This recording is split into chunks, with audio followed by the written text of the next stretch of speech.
It's showtime.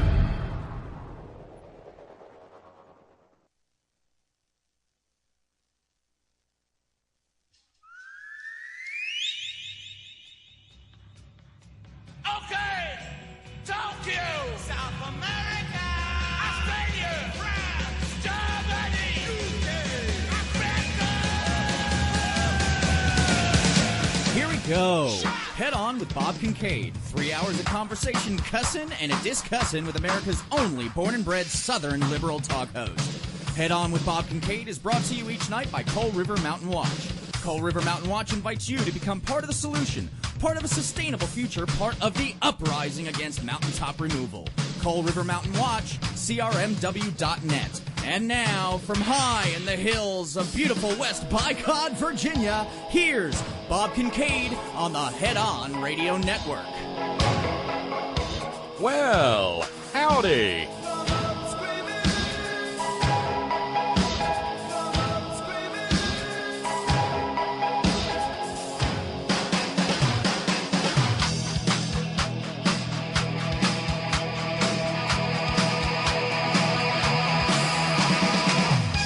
Another day, another broadcast day begins here at the Horn. Headon.live is where you'll find us on the interweb tubes.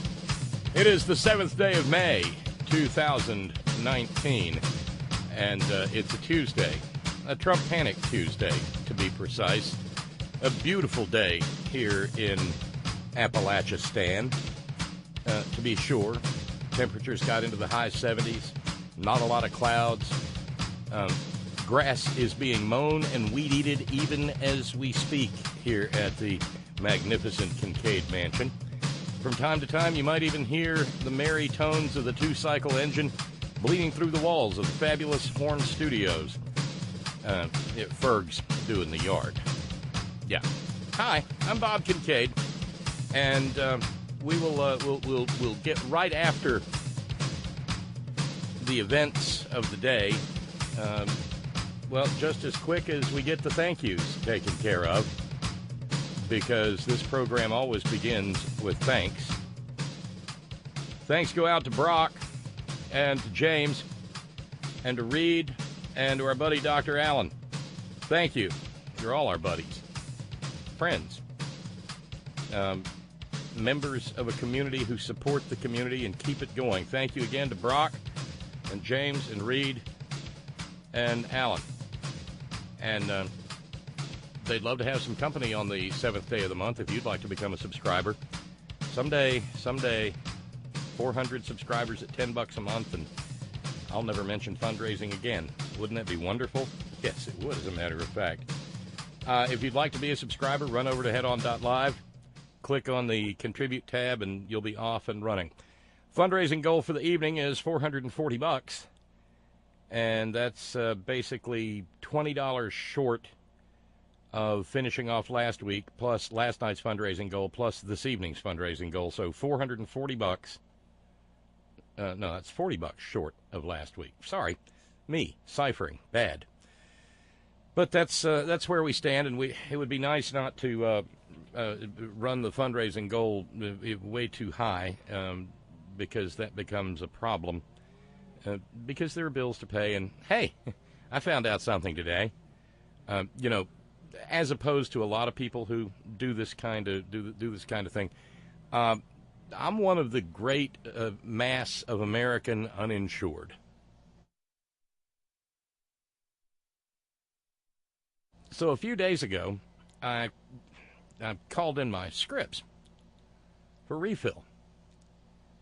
And I went to pick them up today because I had to take Agnes to the doctor. Went to pick them up today, and they said, no, the doctor refused to refill your blood pressure medication and your stomach medicine. Blocks the, what do you call it, GERD. Yeah. I said, what? They said, yeah, you gotta come in and pay up, and he'll rewrite your prescriptions once you come in and let us perform a radical cashectomy on your wallet. So welcome to America, and God knows it's a lot worse for a lot of other people. At least I'm not trying to buy insulin, and I hope I never have to. But so tomorrow, yeah, I get to go to the doctor, sit in a room for about 5 minutes, pony up something like $125 or more, and then go and pay for my prescriptions. Yeah. Because America, we may be making America great again, but we're not making America that great. No, because then we'd just be commies or something like that. But anyway, the fundraising goal is $440, and 125 of that is going to be me getting to go to the goddamn doctor. And so, well, there we go. So that's where we stand.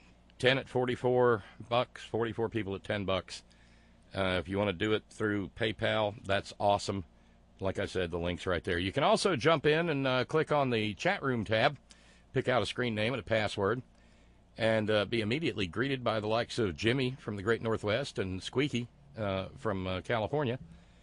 And you'll also be capably moderated by longtime inveterate, indefatigable veteran chat room moderator Sparky, who, being a Spacing Guild master, has folded space today to become Man Cave, and there will be, if I understand the message earlier correctly, there will soon be, he's going to fold space and fold a refrigerator into the Man Cave, which is critical this time of year. Absolutely. And you'll also be moderated by pinch hit midweek chat room utility moderator and all-around great guy, Steve from Georgistan. So those are the preliminaries for getting the program done. And I wanted to start the program with a little bit of audio, because unless you've seen it today, you have never heard this audio before, because it was suppressed and was hidden for 4 long years. Do you remember, this just in. We've got a challenge on the table. This is only good to the end of the program. This doesn't count for the overnight. Up to $100, Randy in PA is putting the When Billionaires Choose, You Lose $100 challenge on the table. It's good only to the end of the program, remember. But Randy's going to double the first $100 that comes in. If we don't make $100, it doesn't get doubled. But that would knock out the end of last week and most of yesterday, and that would be huge. Thank you, Randy. Thank you very, very kindly. And my doctor thanks you. So, that. Thank you, Randy. The When Billionaires Choose, You Lose challenge is on the table and on the clock. Now, like I said, unless you've seen this in the last 24 hours or heard this, where this is radio, we'll only be hearing. But the hearing will be plenty because it is shocking. I wish it was more shocking. I wish we'd never heard anything like this before in the history of our republic, but that's not true. This audio was suppressed for 4 long years. Remember Sandra Bland? I remember Sandra Bland. She was on her way to a brand new job and was traveling through Texas when she was pulled over on a failure to signal, rousted out of her car by an out-of-control Texas cop, and then mysteriously got all dead while she was in jail. Well, journalism matters. And in this case, it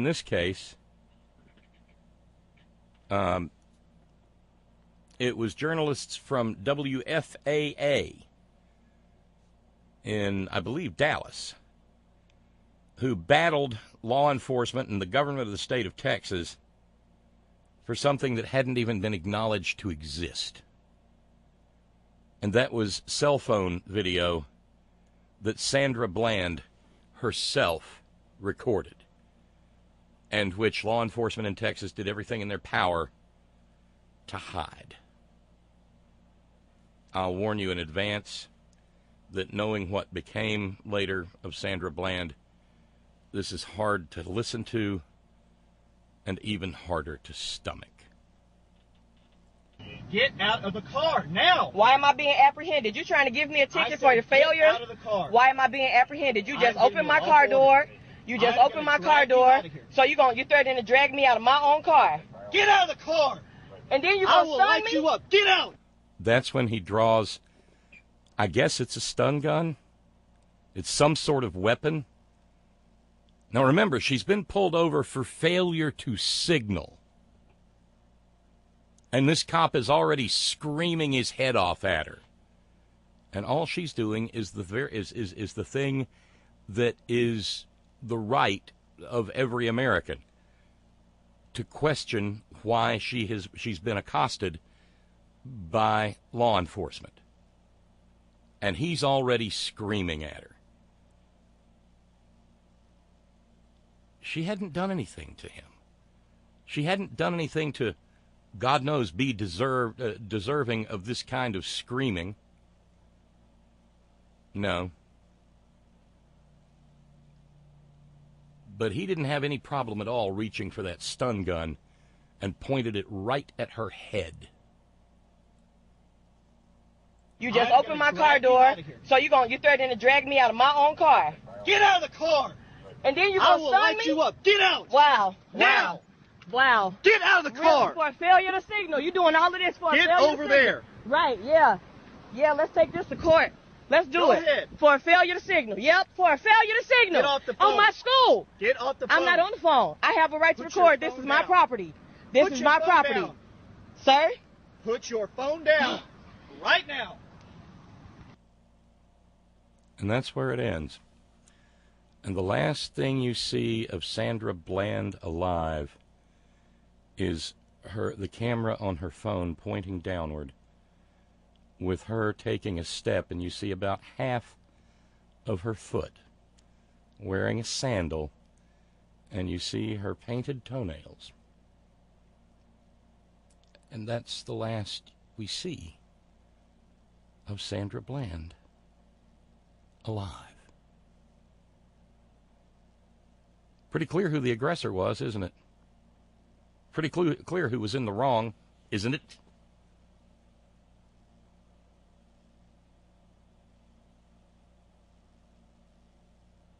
The most obvious thing in the world is that she should never have been arrested, which means she would not have died under bizarre and mysterious circumstances in a shithole jail, in a shithole county, in a shithole state, in a shithole country.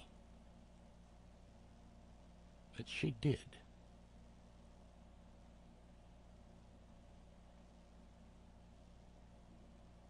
And at least I can say it shocks the conscience.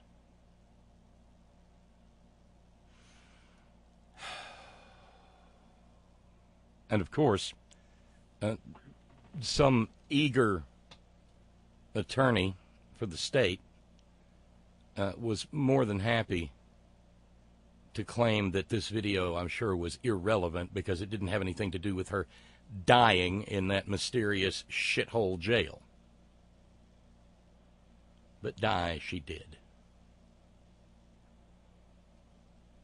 So that's just a reminder of what equal justice under law looks like in the United States of America.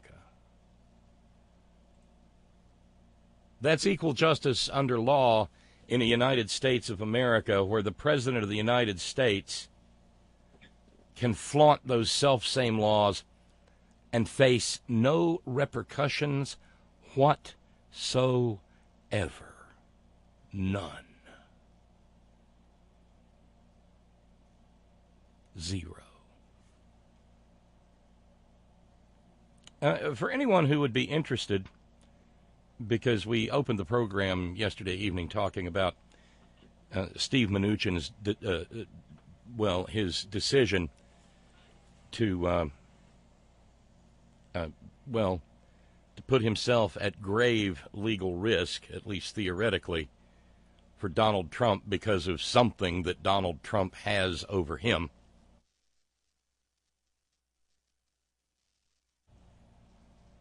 Oh, I thought it might be interesting to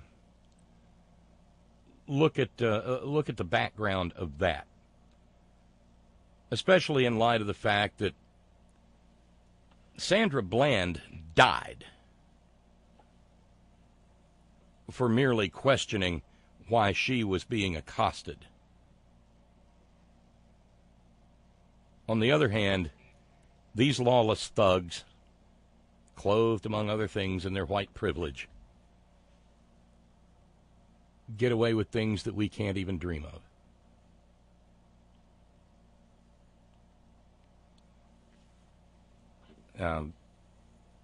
U.S. Code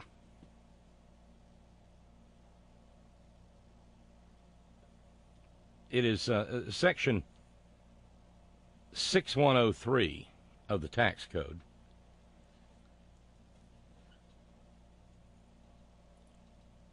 Says that income tax returns shall be confidential and that nobody should disclose them.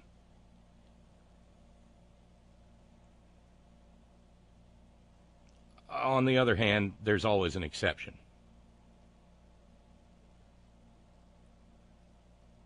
And the exception is that, well, in this case, specifically, the chairman of the House Ways and Means Committee can request and shall have the returns disclosed to him without question.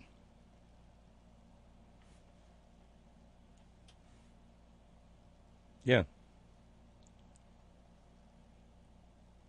All Section 6103 says is upon written request. It doesn't say upon written request, including the phrase, "Mother, may I?" No.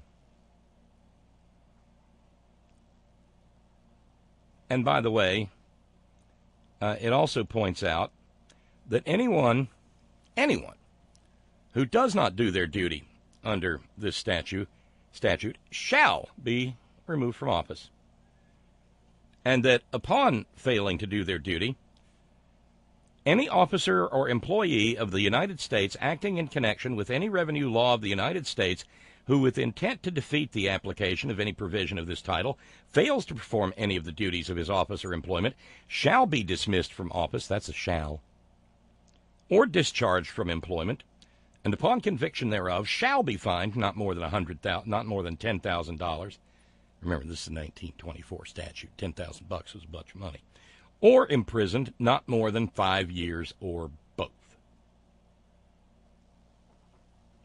As long as the request of Congressman Neal falls within the oversight and tax jurisdiction of the Ways and Means Committee, well, he's entitled to the returns. I wonder if he just said, give me the returns. No, it turns out he wrote a letter to the IRS commissioner, April 3rd. Consistent with its authority, the committee is considering legislative proposals and conducting oversight related to our federal tax laws, including but not limited to the extent to which IRS audits and enforces the extent to which the IRS audits and enforces the federal tax laws against a president. That's a pretty legitimate purpose under the Internal Revenue Manual, because you'll have to remember that originally Trump said, "Oh yes, I'll turn over my taxes, absolutely, but I'm under audit right now, and it's very complicated, terribly, terribly, horribly complicated, and as soon as the audit's over, well," and that turned into, "Oh no, never." So he made it sound like that an audit, it was the government's fault that he couldn't turn over his taxes.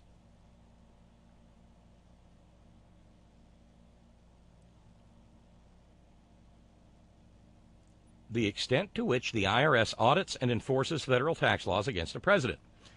Under the Internal Revenue Manual, the individual income tax returns of a president are subject to mandatory examination, but this practice is IRS policy and not codified in the federal tax laws. That means we might need to make a law about this, which would be our job over here at the House Ways and Means Committee.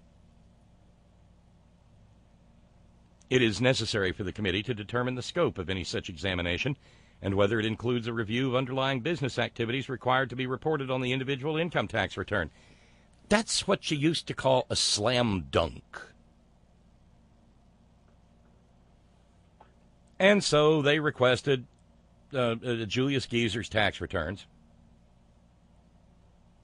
They require a statement from the IRS asking whether it was under examination.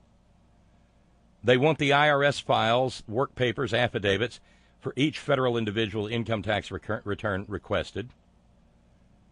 And on the following entities: the Donald J. Trump Revocable Trust, DJT Holdings, LLC, DJT Holdings Managing Member, LLC, DTTM Operations, LLC, DTTM Operations Managing Member Corp., LFB Acquisition Member Corp., LFB Acquisition, LLC, and Lamington Farm Club, LLC, DBA Trump National Golf Club, Bedminster. And then they want more. What it comes down to, they want rather a lot. But here's the thing. They have an absolute right to every last bit of it. And I don't know if you're aware of this, but the whole reason we have this code section is because of something that's called the Teapot Dome scandal. And you might remember that up until Watergate, the Teapot Dome scandal was the worst instance of Republicans running amok and being criminal in American history. Oh, it was one nefarious wad of skullduggery and cheating and lying and grifting and grafting, and then Watergate came along and made it look like child's play. But out of that, we got a law that said the House Ways and Means Committee can look at people's taxes as long as it's commensurate with their oversight duties. Yep. And anybody who violates the law gets fined $10,000 and goes to jail for 5 years. That's the law we got out of the Teapot Dome scandal. On the other hand, out of Watergate, we got an Office of Professional Responsibility or Office of Professional Ethics ruling that says, hey, the President of the United States is above the law. You can't indict a sitting president. Because we got very, very close to indicting Richard Nixon. And even once everybody knew just how scummy Richard Nixon was, it still gave the Republicans a horrible, horrible case of SADS to think of a Republican president being indicted. Yeah. So that's just I thought that was a good comparison and contrast with which to begin the program. Nobody's going to drag Steve Mnuchin out of a car and point a taser at his head and then throw him in some shithole jail after the next day, after which we're going to find out that he had mysteriously died. Nobody's going to do that. Nobody's going to do that with the IRS commissioner either. On the other hand, anywhere in America, it can happen every damn day.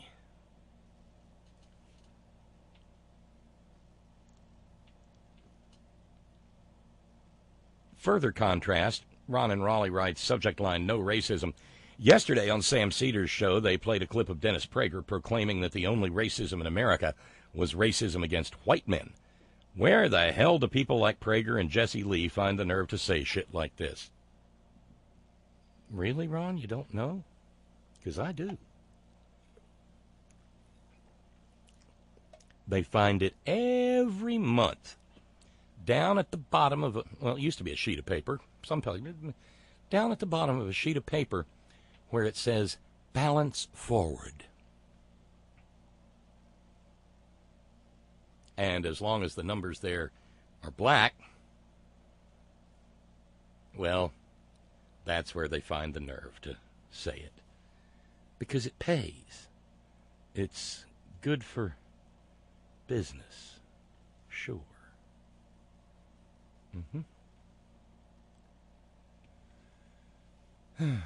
You know, I mentioned yesterday that there was going to be no further mention of the royal baby. But I find myself needing to violate that statement today. And sorry, Rusty. Rusty wrote in yesterday and said, thank you for that. Well, I'm still not really talking about the royal baby. I'm talking about how we talk about the royal baby.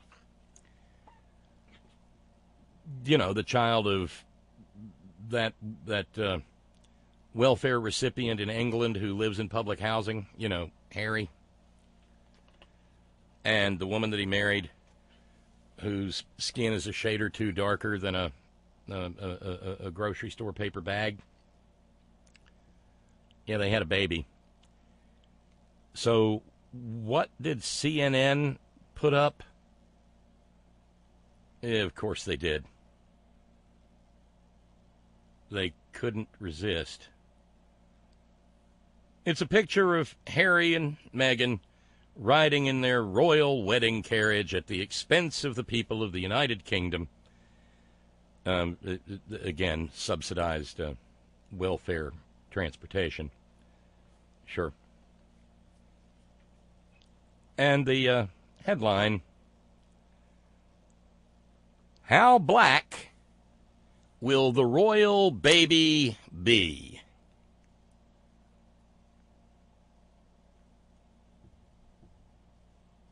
No, really. I know, you could drive a truck through that pause. Yeah, I've looked at that photo a dozen times today, and I can't make it okay. But CNN carefully offered a caveat. Here's why we should be cautious. Cautious? The royal baby, which has already resurrected some of the most dangerous stereotypes about race. Royal baby watch has already resurrected some of the most dangerous stereotypes about race. And in many cases, the commentators who are reinforcing these stereotypes are totally unaware of the damage. My ass! Unaware, please.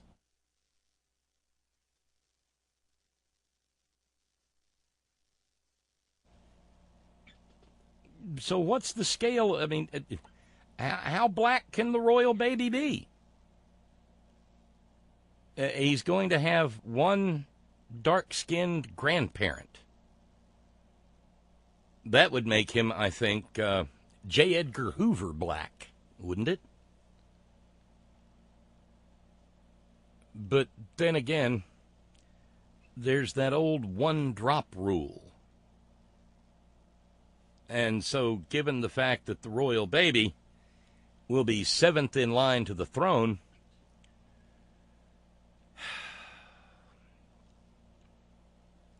but then again, there's that history and anthropology thing that happens with us being human and everything. Because the genotype of folks in England isn't quite what it might seem.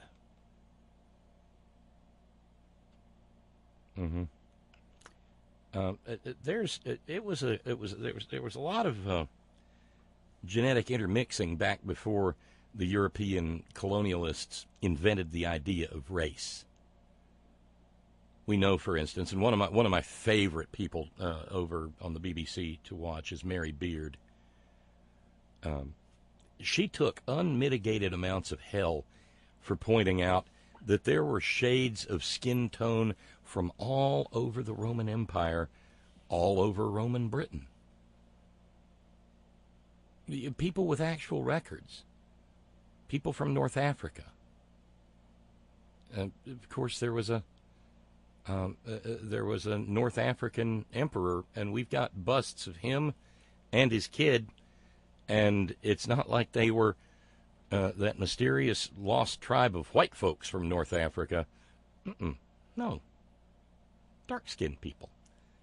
Didn't seem to drive the empire crazy. The empire went toddling along for a while. But nonetheless, CNN wants to know, how black will the royal baby be? James in Illinois. One drop rule. He's black, black, black. Jack in Shreveport. Units of measurement. Is there some kind of British unit similar to quatroon or whatever? I think those were actually adopted. The Spanish invented them, and then the rest of the world. I think one of those might be a Star Trek reference, but you know the terms I'm talking about. Oh, I know. I'm sorry, but I know. Prince Harry, Ron and Raleigh says, come on, Bob. Prince Harry's no more at fault for the family he was born into than you or I.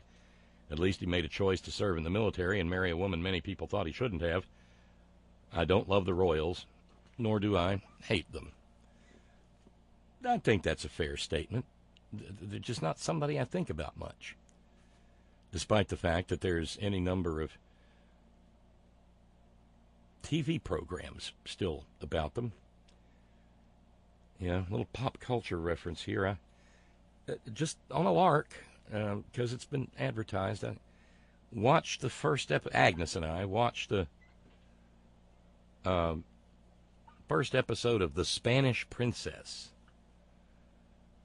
Oh my God. What dreck.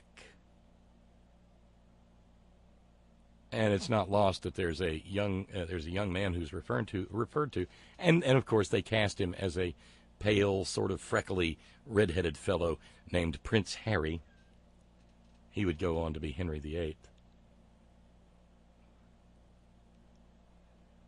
And an insufferable princess from Spain who would go on to be Catherine of Aragon, who would go on to, spoilers, but then again it's history, who would go on to be the cause of the Protestant Reformation in England because Henry VIII couldn't get divorced from her. So he decided to be the head of the church himself and divorce her. But he didn't cut her head off. So winning for her, right?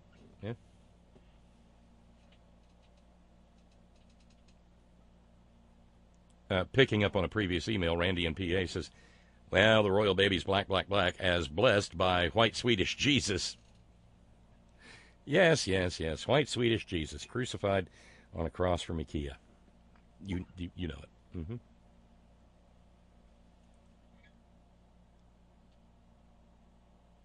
So, that's fun. Doctor Who and Elizabeth X.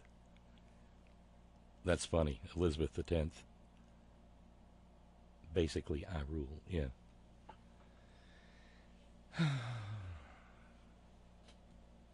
What's that?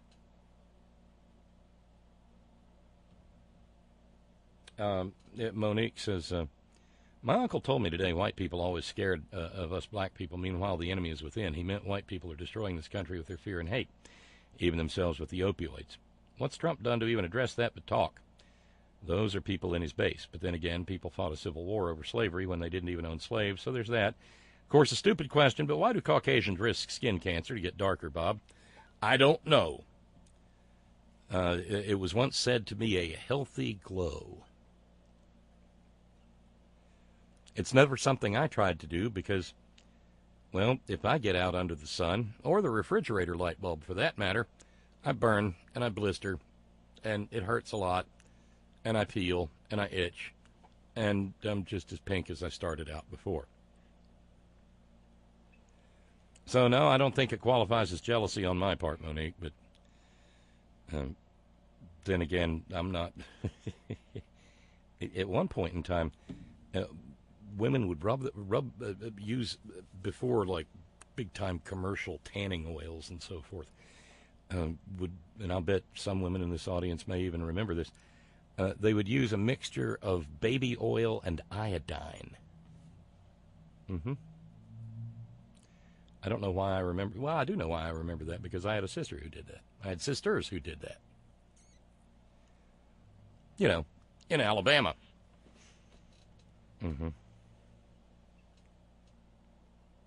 Busy evening ahead of us here.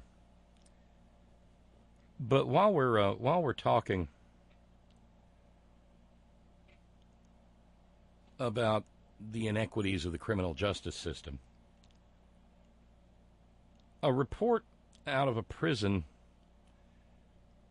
in Alabama called the Limestone Correctional Facility still has chain gangs, and they have a ritual. Well, I wouldn't say it's a torture. It's a torture. They have a torture program there, and when one is sent to the Limestone Correctional Facility,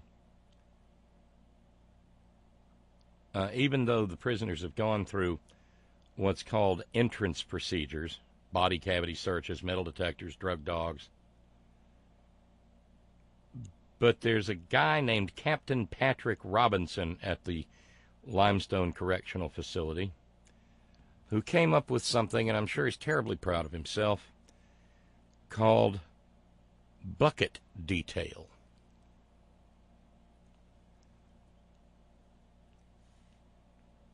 And so it was that on March 25th, 2019, not quite 2 months ago, a man named Christopher Caldwell was sent to the Limestone Correctional Facility in Alabama. And he was sentenced, I guess, to, I don't know if that's the word you use, ordered to bucket detail.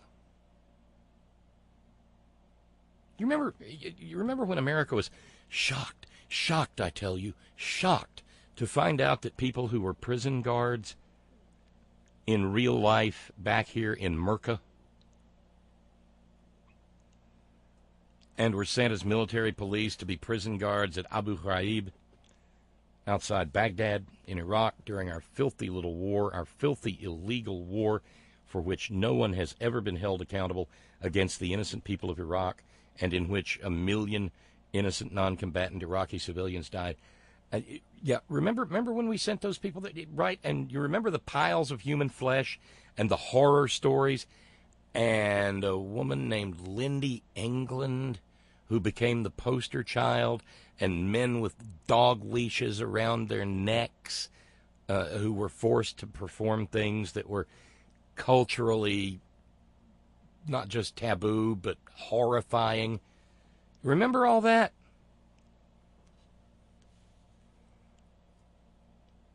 I do.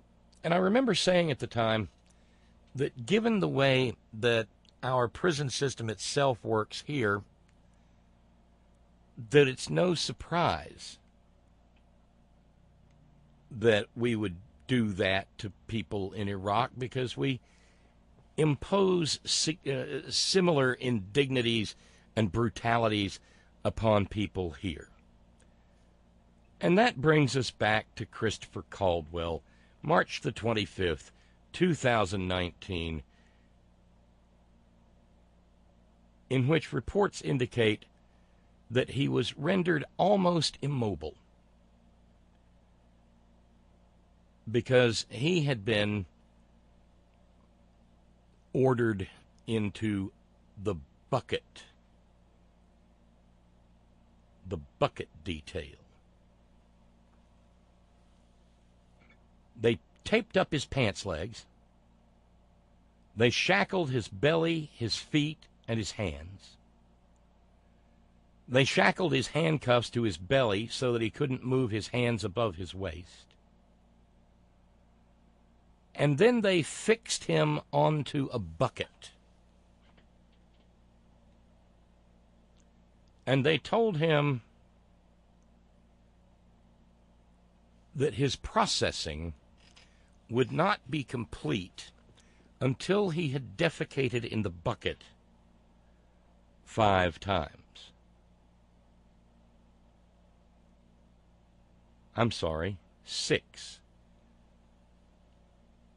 The screws told him that they would not release him until he had shit in the bucket 6 times.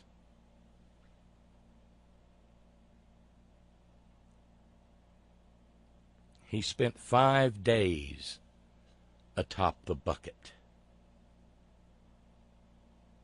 He screamed. He begged. He pleaded. And when they weren't simply ignoring him, the guards came over and threatened to mace him, pepper spray him, just like the cop threatened to tase Sandra Bland.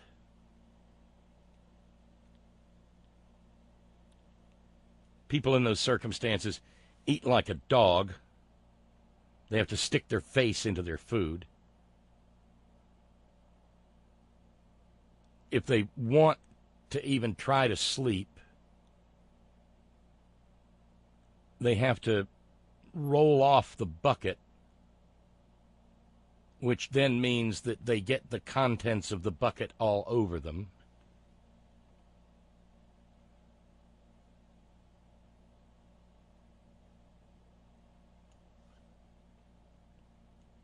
People were interviewed for this story, which you can find over at Truth Out.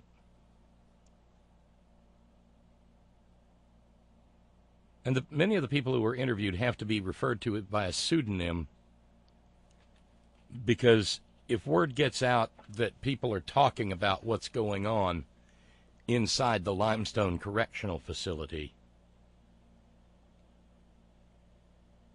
their loved ones in that facility may well face further torture. Among other things, surveillance cameras aren't particularly well provided at that prison. So it's open season among the prisoners upon each other and the guards on the prisoners.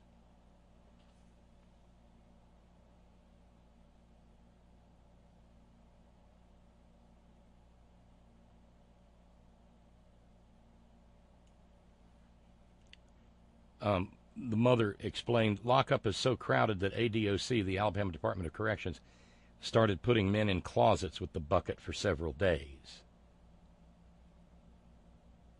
Back on April the 2nd, 2019, the Department of Justice released a report and said that such prisons in Alabama, including the Limestone Correctional Facility, are great big aggregations of cruel and unusual punishment.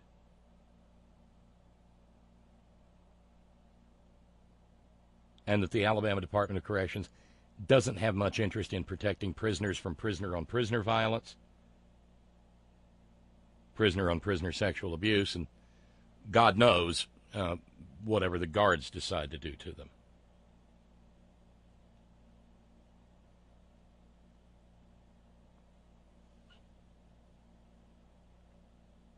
This witness, who is being referred to as Jane, said she's been extorted by lieutenants and guards at a different facility for over $10,000. Guards stabbed my son. Then I got a call from a lieutenant who said things would get worse for him if I didn't send money.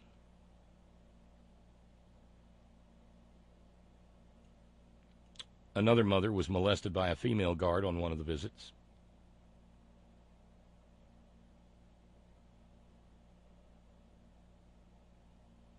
This is America. But this is also another one of those moments where I feel the need to add a reminder. Back when Abu Ghraib happened, Donald Trump wasn't president. But Republicans were damned well in charge.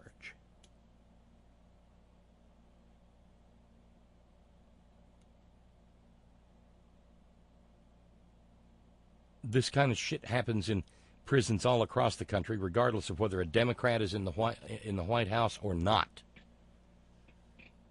If a Democrat is in the White House, sometimes actions will be taken to try to ameliorate these things Some. But not much. And certainly not entirely. You know, what's that? Ron and Raleigh says, not cruel and unusual. According to the current SCOTUS, the bucket detail would not be considered cruel and unusual punishment. Gotta love conservative jurisprudence. Well, yeah. And things like that are often accompanied by statements like, well, hell, if they didn't want that to happen to them, they should have broke the law in the first place. Prison ain't supposed to be fun.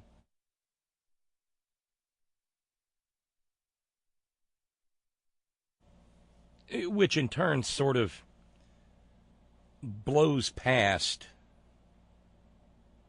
the whole idea that when you take someone's liberty away, you become liable for their treatment while they are in your custody. But let's not get all angry at Texas and Alabama, because Texas and Alabama. How about Florida, too?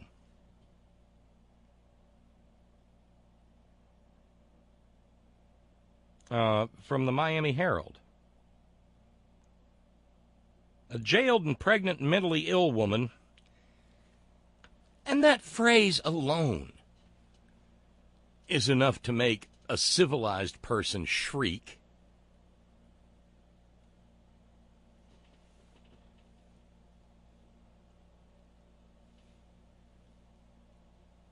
Okay, well, a point well taken, Brian. Brian says, Bob. Oh, you're going to get a note from Ron. It's supper dinner time for some of us. Not about the bucket detail, but for saying the Republicans were in charge. I know. Nauseating, isn't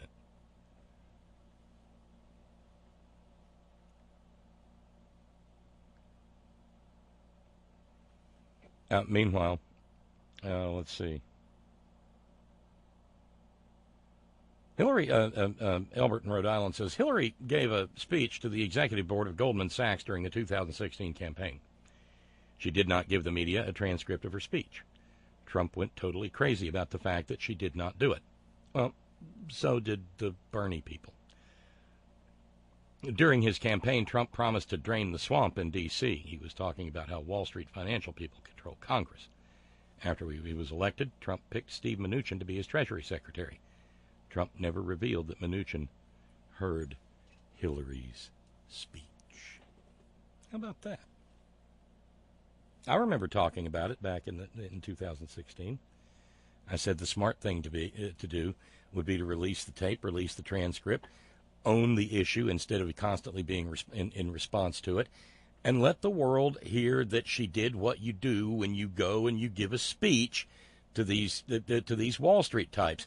You stand up there at the microphone and you tell them that they all shit ice cream and that they are the best people on planet Earth, and they all clap, and you cash the check clears, the balance shows a nice, and you go on about your business. This is not what happened. But that line, a jailed and pregnant mentally ill woman, this is before we get to the verb or anything that happened to the jailed and pregnant mentally ill woman. In a country that considers itself civilized, you do not have stories that have paragraphs, that have sentences that begin with the phrase, a jailed and pregnant mentally ill woman. Because you don't put mentally ill women, let alone mentally ill women who are pregnant, wait for it, because liberal, in jail. Then again, a civilized country also has adequate mental health facilities for the members of its culture who, through no fault of their own, become or are mentally ill. Once upon a time, this was such a country. But under the guise of being humane, back during the presidential terms of old 666 himself, Ronald Wilson Reagan, we shut down the state hospitals all over the country. We shut them down here in West Virginia. And having shut them down, we engaged in this fiction of mainstreaming and normalization.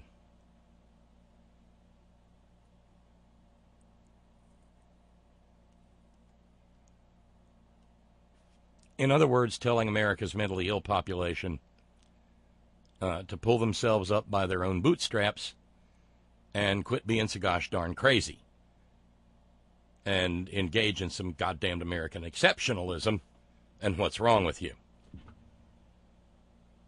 This story just made my skin crawl. Do they have stories in Japan that begin a jailed and pregnant mentally ill woman? How about Australia? A jailed and pregnant mentally ill woman, unless the rest of the sentence is, was given badly needed mental health treatment and prenatal care. How about Germany, Italy, the UK, Sweden, Denmark, France? I mean, I kind of expect this happens in China. Maybe even Iran. How about Israel? Over at Haaretz or the Jerusalem Post, do they have stories that begin, a jailed and pregnant mentally ill Israeli woman? No. Now, granted, they probably have stories that begin, a jailed and pregnant mentally ill woman in Gaza was struck by a precision-guided missile funded by the United States last night. Mother and baby are deader than Pharaoh's cat and not doing well at all. Granted.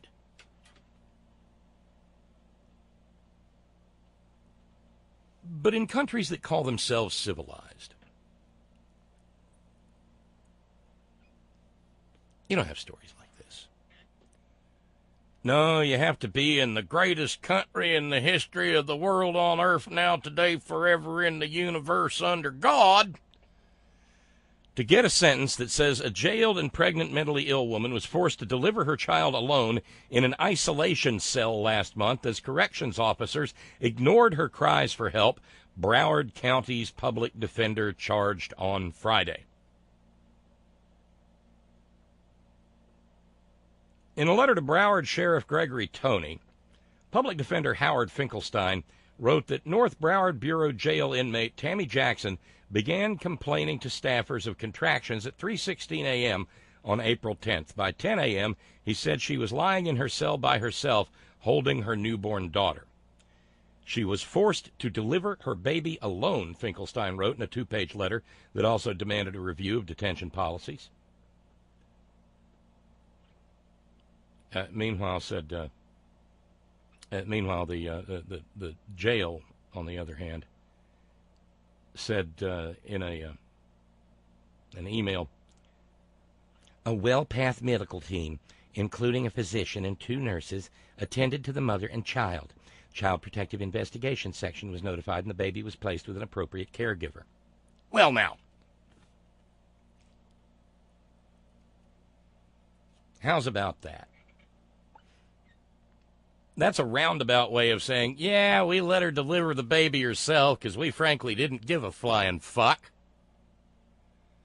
But after she delivered the baby herself, we sent some folks in and took the baby away from her and put it in foster care. See, we love babies.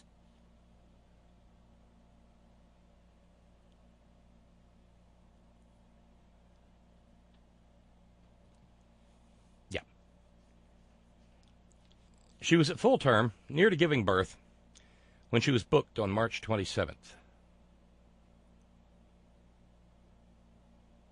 And the facility was aware that she was mentally ill. And when she told them she was going into contractions, instead of taking her to the hospital to give birth, no, they called an on-call physician. That was 3 o'clock in the morning. 4.5 hours later, the doctor said, I'm on my way. 9 a.m., she was bleeding in her cell by herself.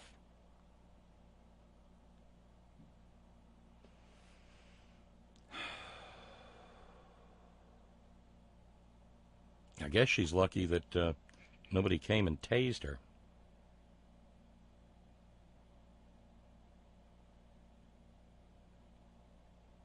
She did have a mental competency evaluation late last month, according to the Miami Herald. Her mental illness was described as significant.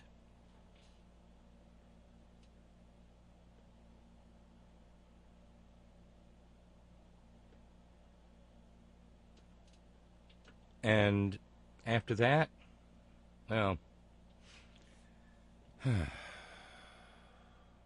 who knows? But remember, Florida's just crawling with right-to-lifers. Yeah.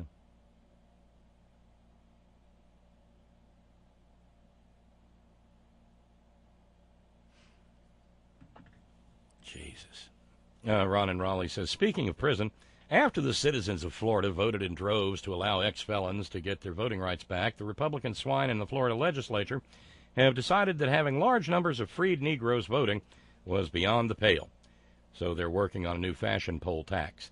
You can't vote until you pay all fines. Newfangled, I think. Newfangled poll tax. You can't vote until you pay all fines and court costs associated with your former incarceration. Who gets to do that ciphering? Well, the state will happily do that ciphering, and they will cipher interest into it so that it will be impossible to ever pay off everything because the interest just keeps racking up. That's the funny thing about interest.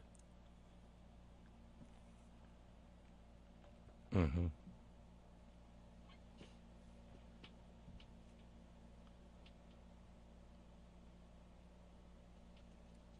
Scott asks, a phrase comes to mind, Bob, cruel and unusual punishment.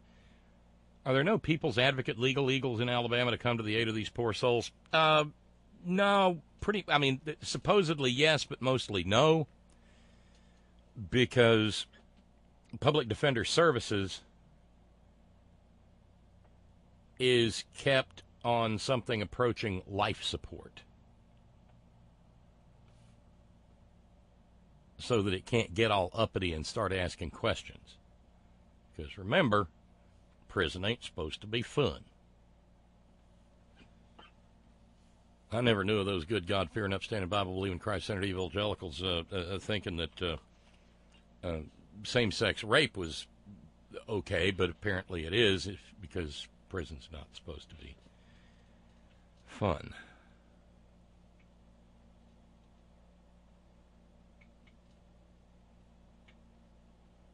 Yep, I remember. Brubaker, 1980. Flavio says, do you remember this movie about the Arkansas prison scandal? I do indeed.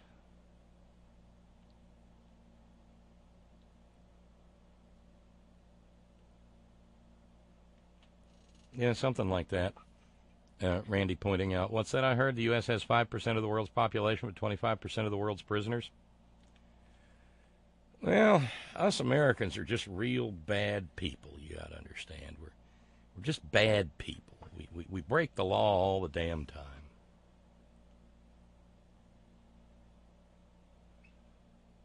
So, let's take it to Ohio with a side trip to Georgia. Georgia Governor Brian Kemp, who, of course, got into the governor's office in Georgia by engaging in a years-long campaign to stop people from being able to, vote. Well, he stepped up for the rights of somebody else today. No, it's not really fair to say that he stepped up for anybody's rights, because what he stepped up for were little wads of tissue that are basically indistinguishable from those little brine shrimp you used to get when you were a kid called sea monkeys.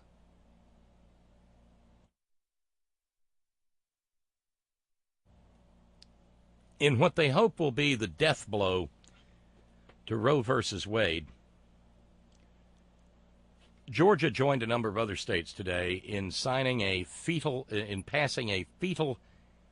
heartbeat bill. It passed both houses of the Georgia legislature, and it was signed into law by Governor Brian Kemp because he loves the precious little fetuses. They were a little bit late to the game, though, because Ohio beat them to the punch.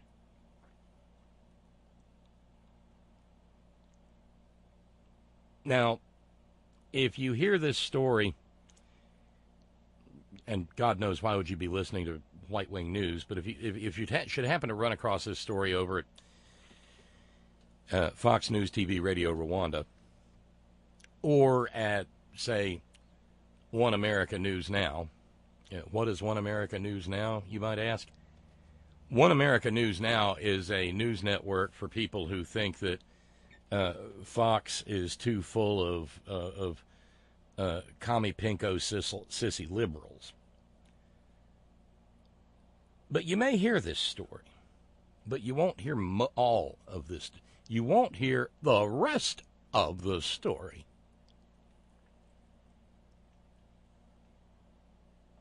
And that is that a man by the name of Juan Leon Gomez, age 26, of Massillon, Ohio, has been arrested. He's been arrested for raping a little 11-year-old girl.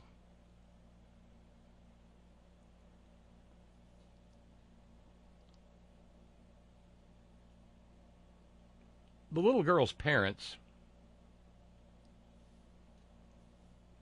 well, they reported her missing.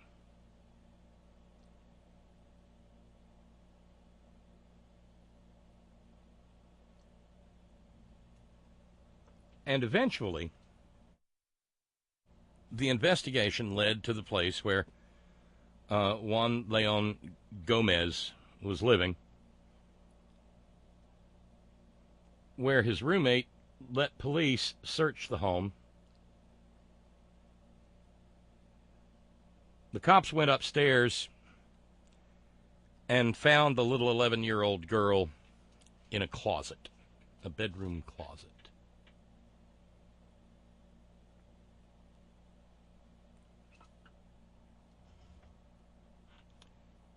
So, yes, Juan Leon Gomez has been arrested on charges of rape of the little 11-year-old girl.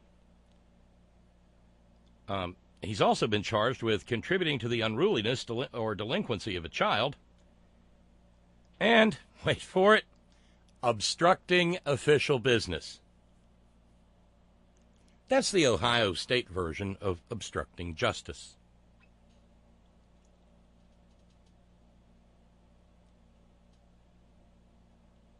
Now, the ICE gang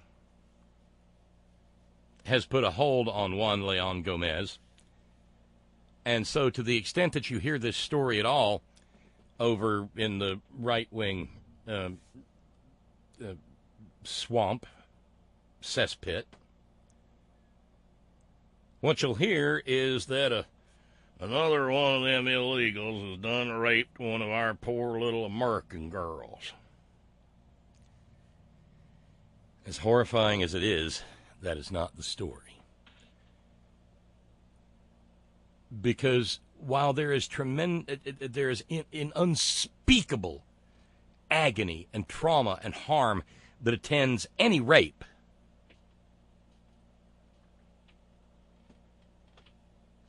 the legislature and the governor of Ohio went the extra mile to make sure that that little 11-year-old girl gets a double helping of agony and misery and trauma arising from her rape. Because, you see, the little 11-year-old girl is pregnant. Remember how I said that Georgia was late to the game signing the fetal heartbeat bill?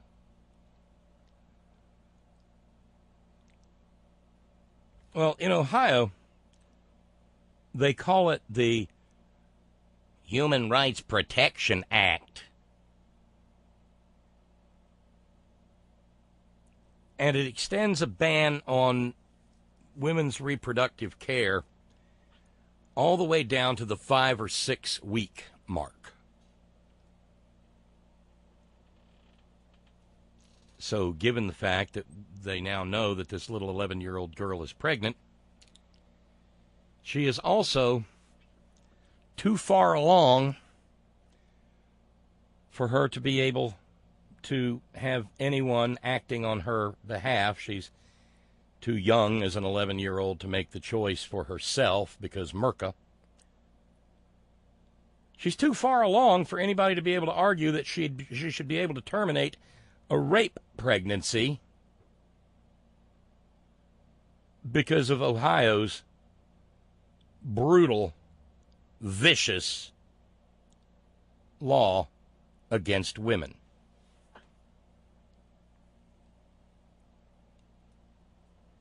Yeah. Ohio's law contains no language about rape or incest. No. It just says that the little sea monkey is more important than the female carrying it at all costs. If there is any hope in this scenario, it is that these laws are all being challenged in court, but that is a thin reed upon which to hang the hopes of an 11-year-old little girl. Because pasty-faced, doughy old white men and white woman judges, again, care more about the fucking sea monkey than they do the living, breathing child.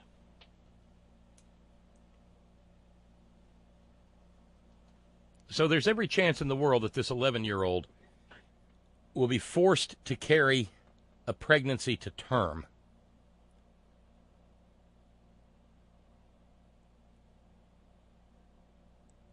And deal with something that an 11-year-old girl should never, ever have to deal with. Whether we're talking about the consequences of a rape or the consequences of a pregnancy. There's your Republican Party. They've been working on these goddamn fetal heartbeat bills since Christ was a corporal in the army of God. It certainly predates Donald Trump.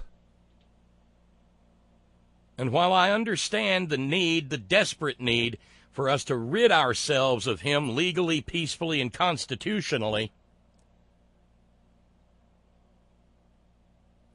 if a miracle should occur and we should be successful in that, if we stop and call time out and throw a little party for ourselves and say, what good citizens are we, without understanding what motivated and drove and enabled every last vile thing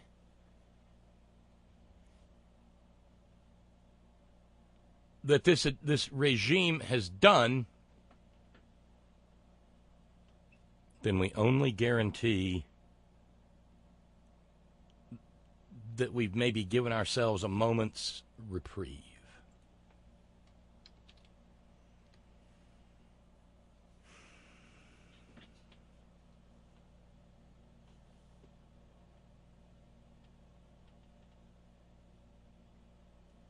As Monique points out,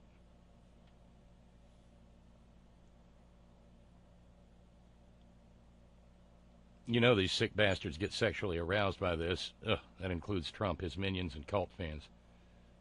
And of course, the incels. We're in danger. By the way, where's Vice President Pence on this? She was pregnant, for God's sake, the woman in Miami. Well, she was the wrong kind of pregnant.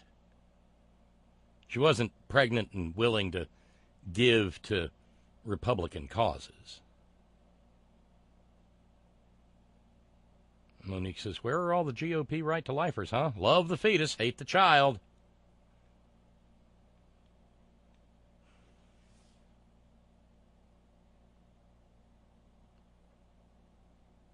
Well, I'll tell you what, aren't you glad I'm not queuing up Lee Greenwood singing about how America needs to be all God-blessed?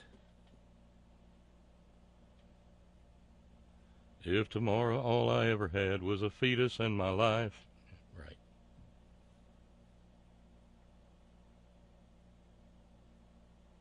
Right. Jimmy, going back to my remarks on the shabby state of affairs of mental health in this country. You're correct, Bob.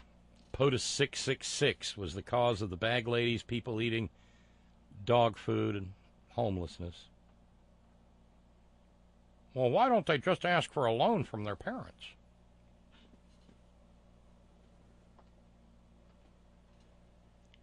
Steve in New York pointing out that 2010 incarceration numbers in the United States, 450 out of 100,000 incarcerated are white, 831 out of 100,000 are Hispanic, and 2,306 out of 100,000 are black. We incarcerate as many or more than Cuba and Turkmenistan. Yay us, Steve says, ever so sarcastically.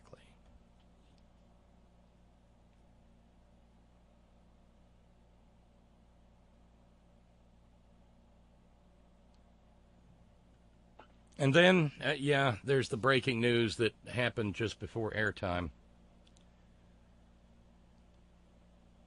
It's happened again.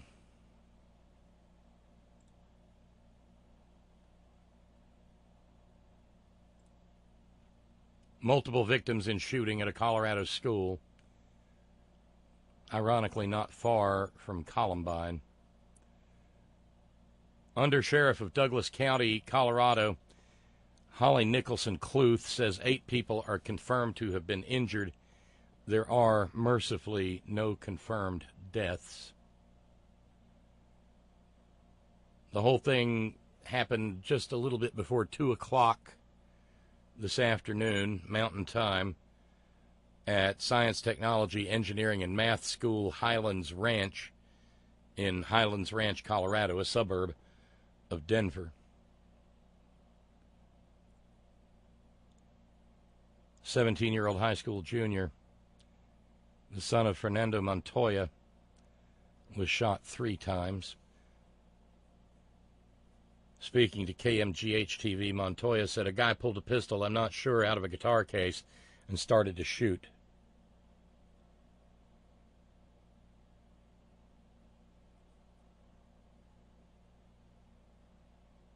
And he said even though he got shot, he'll be okay. We're so lucky. There are 1,850 students, K through 12th grade, at this charter school campus. Charter school, that means a corporation runs it for profit. A 5th grader said, I tried to run with my life. I was in study hall and I see a bunch of kids running out and saying, school shooter, and I'm like, what? Is this real or fake?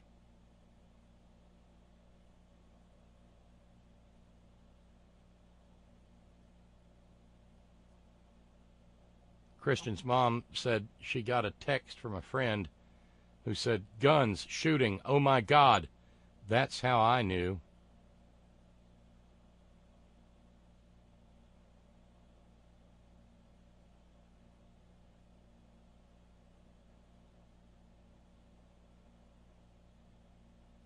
Jesus.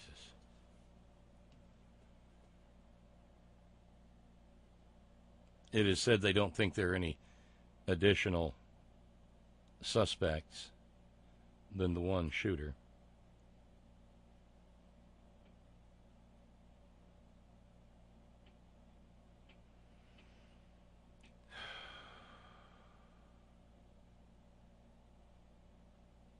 Two suspects are in custody, according to the Associated Press.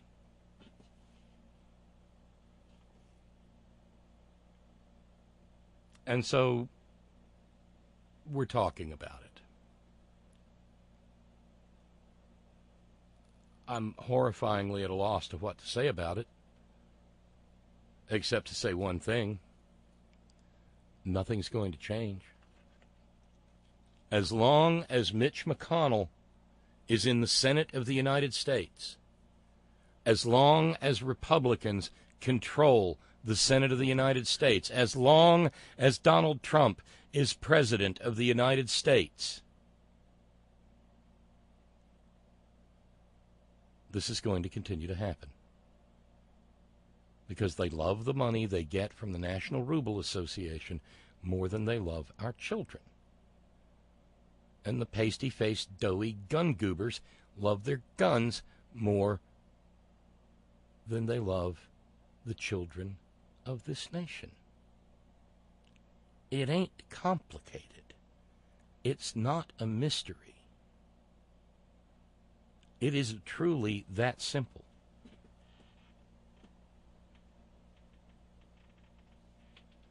And another piece of breaking news we probably need to go into in short order. From the New York Times earlier today. Oopsie. 5 takeaways from 10 years of Trump tax figures. Dateline May 7th, 2019 by Suzanne Craig and Russ Butner. The Times has obtained 10 years of previously unrevealed figures from the president's federal income tax returns. The tax numbers for the years 1985 through 1994 paint a far bleaker picture of Mr. Trump's deal-making abilities and financial condition than the one he has long put forth. He has lost billions.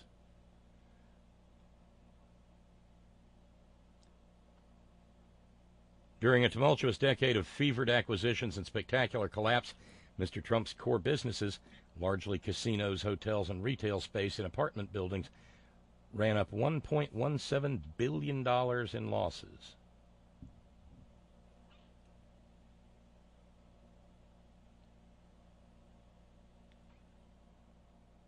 One Charles J. Harder, a pettifogger for the president, said that the numbers are demonstrably false.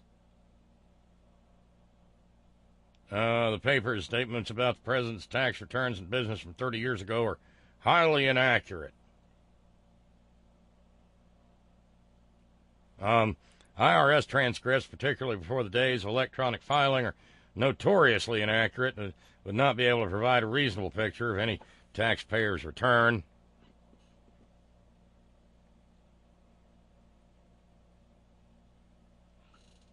This is, of course, completely at odds with reality. Data used to create such transcripts had undergone quality control for decades and have been used to analyze economic trends and set national policy.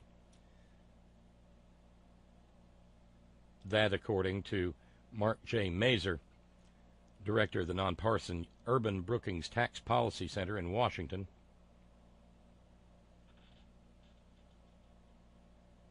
And, of course, the tax numbers went back to the Klansman.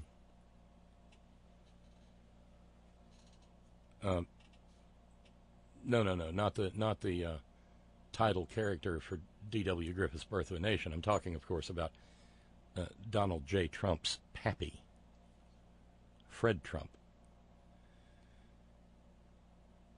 The problem, though, is that it doesn't give us what we need. We need recent tax numbers.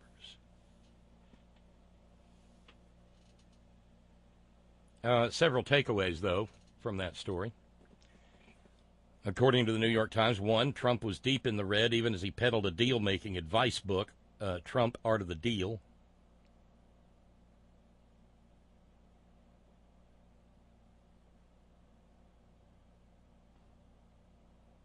He reported a loss in 1985 of $46.1 million, with a $5.6 million carryover for earlier years.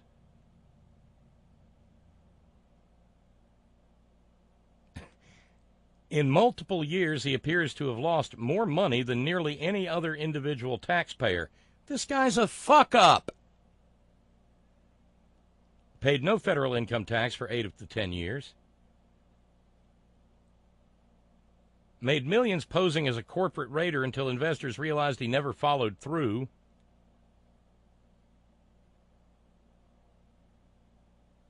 His interest income spiked in 1989 at $52.9 million, but the source remains a mystery.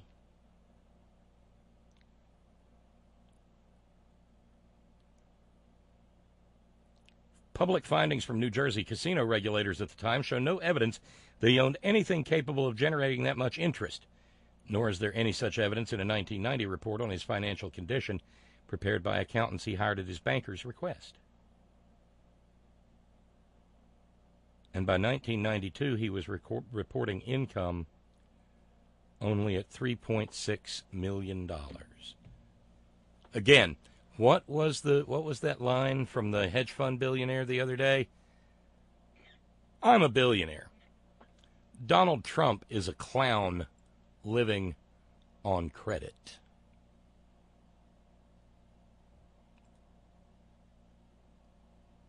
And right there, you've got a good snapshot of why he's so terrified for anybody to see his taxes. 1, he's a grifter. 2, he's not good at it. 3, he's damn near broker than the 10 Commandments. That's why the Black Knights of the Hudson visiting the White House yesterday apparently didn't even get the fucking hamburgers. I'm sorry, hamberders.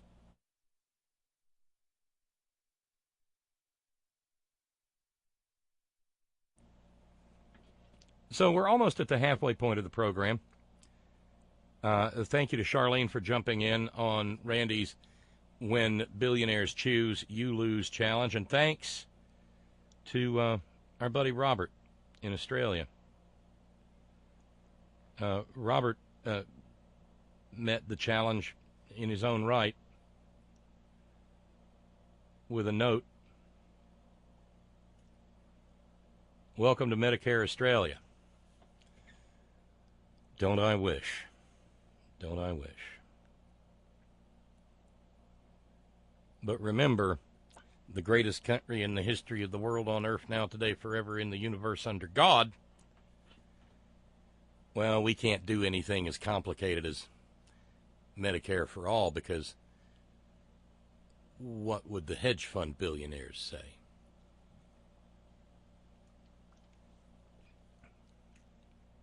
Right? So taken together, Randy's challenge is met, and that means we've got $156 to go to get even for this evening and up through this evening. 156, which is not insurmountable. So thank you, Robert in Australia, and thank you to Charlene in Rhode Island. Let's take a little break here because it's Tuesday. We will not have the Green News Report on Thursday because I think Brad and Desi are on the road. But I'll be curious to see here if there's a little something in here about a little something going on nearby that we may be talking about in a moment or two. This is The Horn for the 7th day of May, 2019. I'm Bob. It's Tuesday, May 7, 2019. Human action is hurting nature, and that damage to nature is in turn hurting humans. Landmark United Nations report warns humans are pushing 1 million species to the brink of extinction. Trump administration repeals offshore drilling safety rules implemented after deadly BP oil rig explosion. Plus, Upper Midwest flooding in 2019 breaks all-time historic records. All of those historic records and more straight ahead. From BradBlog.com, I'm Brad Friedman. And I'm Desi Doyen. Stand by for 6 minutes of independent green news, politics, analysis, and snarky comment. The time for action is now. This report hopefully will stimulate the world to report. Thank you. Is he drunk? No, he's British. No comment. This is your Green News Report.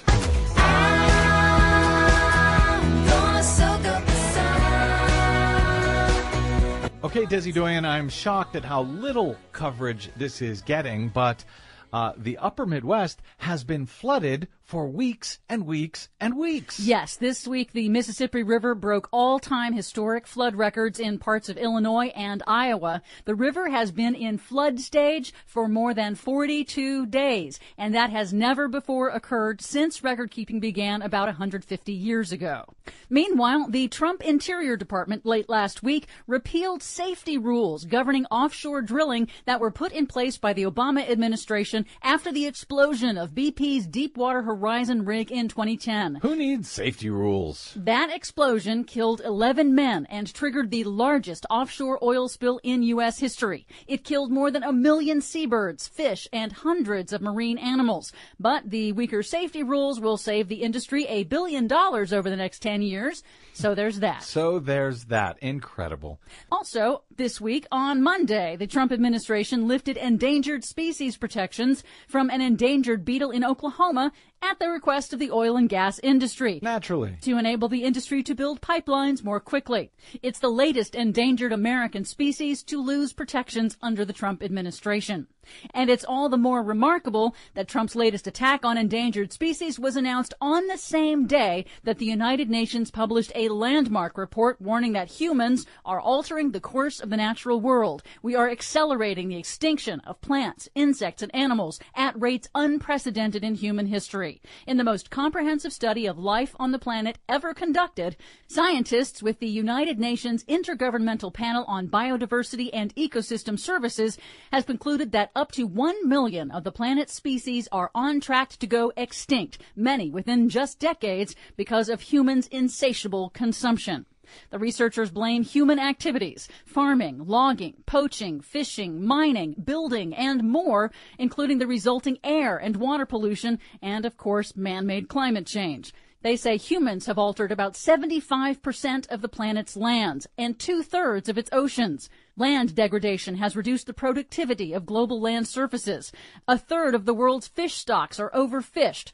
Plastic pollution and pesticide runoff have created more than 400 dead zones in the ocean. This is not very good news, is it? It is not. This is a major study, about 500 researchers looking at 15,000 different scientific papers to compile this. This is a very troubling report.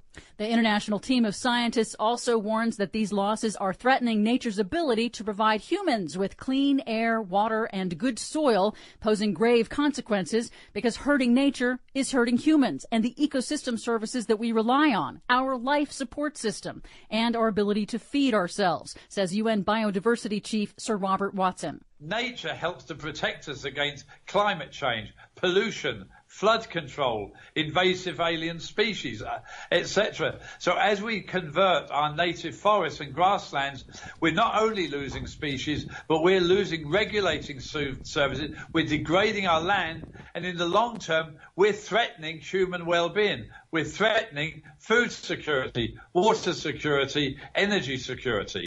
But the scientists say it is not too late to repair these problems, that there is still time to change course through transformative action. Here's UN ecologist and study co-author Dr. Anne Laragodri at the press conference announcing the report. What we would like at the end of this report is to really give the world a real message of hope. We don't want that people feel discouraged, that there is nothing that can be done, that we've lost the battle, because we have not lost the battle. And if given a chance, nature will reconquer its rights and will prevail. The report recommends a suite of major policy changes and says that individuals can also shift their own consumption habits. Does it make me bad that I was listening to Sir Robert Watson talk about invasion of alien species and thinking it might be nice if Someone came to save us. Be careful what you wish for.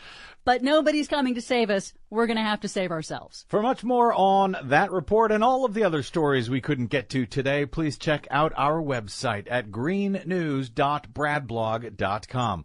Find, follow, and share us planet-wide on the Facebooks and the Twitters at Green News Report. I'm Brad Friedman. And I'm Desi Doyen. And this has been your Green News Report. Who's gonna save the world tonight? Who's gonna bring it back to life?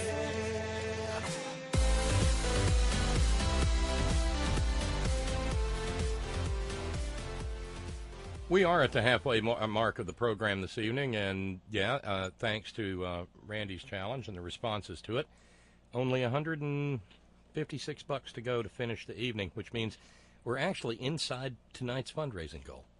I hate talking about this. I despise it. But it's how we keep this all going. So, if we knock that out, that'd be great. Nope, the story did not make the Green News Report this evening, but it is worth mentioning. It comes out of West Virginia. I've talked about the Mountain Valley Pipeline from time to time. Oh, hey, a new Patreon contributor. Thank you, Joey. Thank you, Joey, very kindly indeed. That's tremendous. The more, the merrier. I've talked about the Mountain Valley Pipeline. It runs from northern West Virginia down through southern West Virginia, through Virginia, and now there's an extension planned into North Carolina. And this takes courage. No matter which side of this issue you're on, this takes courage. And I presume that, like me, everybody in this community is on one side of the issue. Summers County is only a couple of counties south of me here. They're getting ready to run the Mountain Valley Pipeline, for natural gas, which not if it explodes someday, will explode someday. And God only knows how much damage it will do. They're getting ready to run it across the Greenbrier River. And the West Virginia Department of Environmental Protection, recently rewrote its rules so that the Mountain Valley Pipeline people would not be in violation because they were the way they were going about it.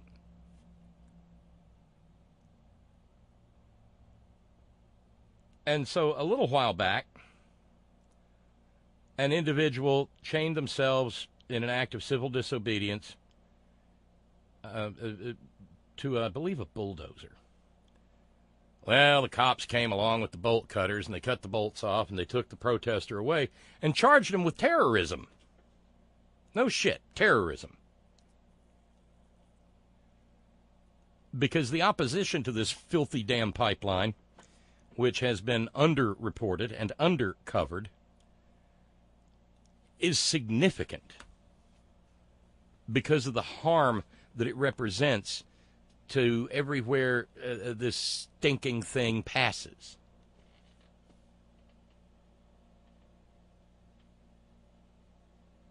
So in response to that person being charged with terrorism, these are young people. These are young people who are willing to permanently alter their futures in order to try to do the right thing.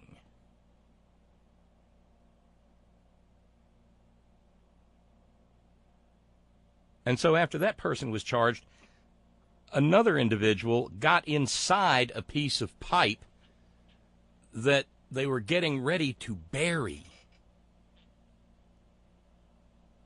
for going under the Greenbrier River. And on the outside, they painted a picture, or they painted some words. MVP, the true terrorist. And they also warned person in pipe.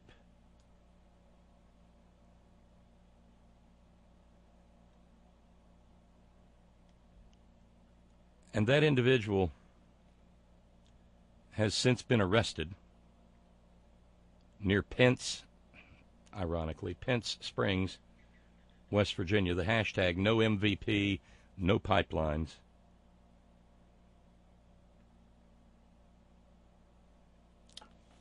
The person putting their life at hazard inside the pipeline offered the following as a justification. I've entered this pipe in an attempt to slow the devastation that the Mountain Valley Pipeline and the Atlantic Coast Pipeline will cause to the ecosystem I grew to love while camping here as a child and that I now call my home. While the fossil fuel industry and the state wish to portray us as a threat to the public, the only threat we pose is to the profits generated by these pointless projects. And the problem is the law in the state cares more about those profits than it does about the people. That's just a simple statement of fact, and it's the same reason that that nearly 1,000 people die in West Virginia's mountaintop removal counties every year as a result of the toxic dust from all the detonations on all the mountaintop removal sites, because government and law in this state and in this country care more about the money than they do about any living, breathing human being, except the living, breathing human beings who control the money. The person in the pipe said, still, perhaps these obstructive acts do terrify those with an interest in maintaining the status quo. Perhaps they are reminded of the contradiction of infinite growth on a finite planet. Perhaps they realize that a world without domination and profit is possible and tremble at the prospect. I kind of doubt that because they know they own the system. However, the terrorism I see is hidden in plain sight. Is a pipeline carrying explosives through your front yard not terrorism? What about the ongoing eradication of non-human species? Or the creation of a planet that is uninhabitable? What about the police occupations of poor black and brown neighborhoods and the military occupations around the world?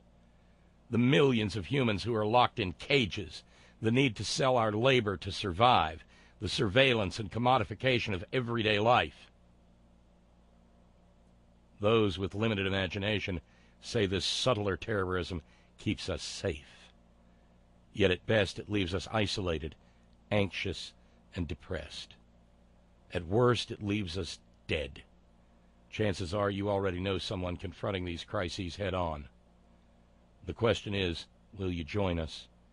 Everything you need is already present, and the fire of resistance has already been lit.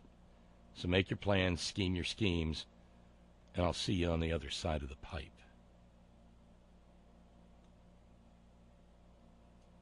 Meanwhile, an affected resident who lives near the Mountain Valley Pipeline route, Neil LaFerriere, owns Blackberry Springs Farm, as well as Blackberry Botanicals. Someone just trying to make a living and leave as little imprint on the planet in the process as possible, said in regard to this direct action, we have discovered the hard way that the agencies and organizations put in place to protect us spend most of their resources ensuring that the projects that are polluting our waters, our air, and ruining our farms can be completed. This leaves us with only one option: to stand up for our families, our neighbors, and our communities via peaceful protests and direct action. This is the only option we have left. We have to stand up, or we just get run over. Got a yardstick handy? Well, if you do, for the civilized world, a meter stick. Well, if you stand that on end, then the Mountain Valley Pipeline is another 6 inches more than a yard. It's 42 inches in diameter. It runs 303 miles. When it's operational, the plans are for it to be filled with pressurized gas from toxic fracking operations. And yeah, for those of you in North Carolina, it's going to go 70 miles into your state. It's already made a mess of things.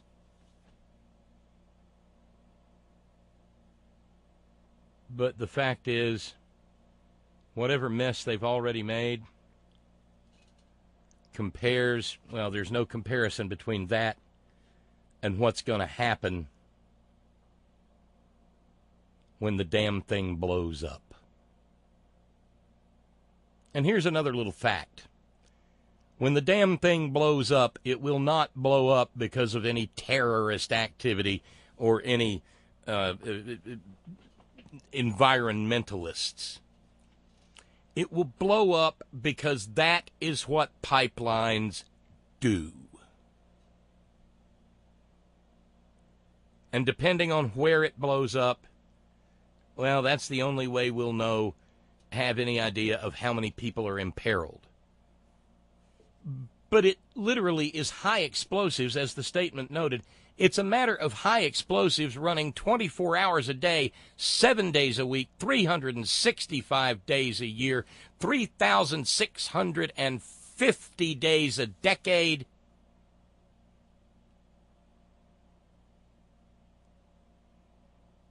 Through places where human beings live, work, play, and love. And none of that matters to the people who are going to make the money off of this nightmare, because they don't live anywhere near it. You want to do some pipeline capitalism? Cool. I say if you want to do that, let's just tell the chief executive officer of the pipeline company that they have to live right on top of the pipeline. Or better yet, on top of the pipeline right next to a compressor station. That way, if anything goes wrong, they'll be the first to know. And we can pick up the pieces of them at our leisure.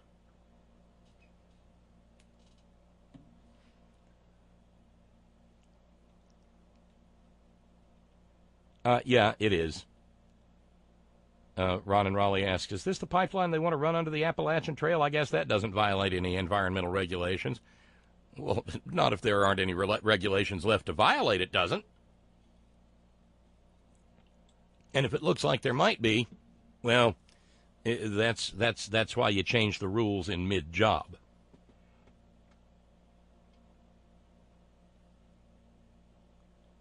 Jimmy in the Great Northwest says, yeah, we should be calling the oil barons terrorists for real. Well, they use terror to impose their will and enforce political change. That's the very damn definition. Oh, okay. Okay, so Joey, I know who Joey is now. Joey signed up for a Patreon subscription. That's our buddy Joe in Cleveland. Says, sorry I can't make it to the Malloy Fest in June, but we'll catch you at the next one. I'll be looking for you. And if we ever do one here, you're more than happy to come down. That pipeline, says Steve in New York, something tells me it doesn't route through the yards of the bosses. Oh, well, no, if that was the case, it'd have to be running through, I don't know, somewhere near New York City. But no. Hell, it doesn't even run through the yards of middle management. Shit, the people laying the pipeline don't even live anywhere near it. They're laying the pipeline. They got better sense than to live anywhere near it. They know how it's being built. Oh, and by the way, speaking of how it's being built, Boeing. I don't know how it works out. Maybe it's just a little touch of prescience or maybe common sense.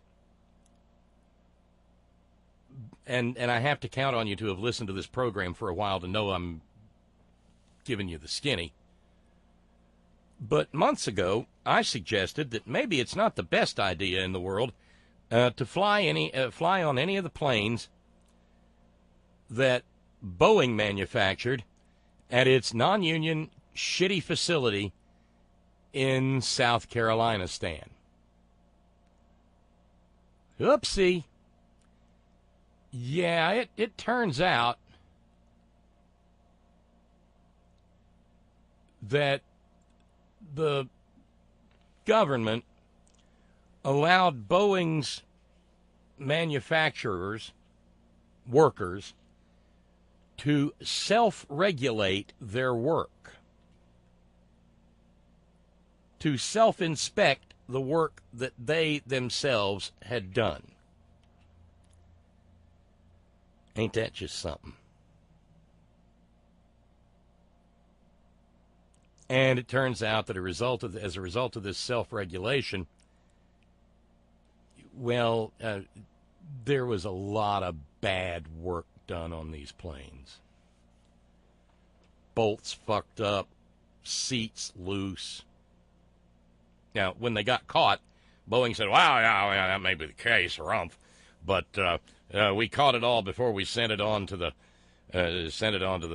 people who bought the planes." And we definitely did that. Definitely, yes, definitely. Yeah, I'm guessing they probably didn't. But that self-regulation thing, again, that ain't Donald Trump. Donald Trump is a stupid man. He doesn't have the time or the inclination or the brain power to come up with these ideas that he parrots. Job-killing regulations has been a battle cry, Jesus, for the entirety of the 2 decades we've been in the 21st century, and maybe longer.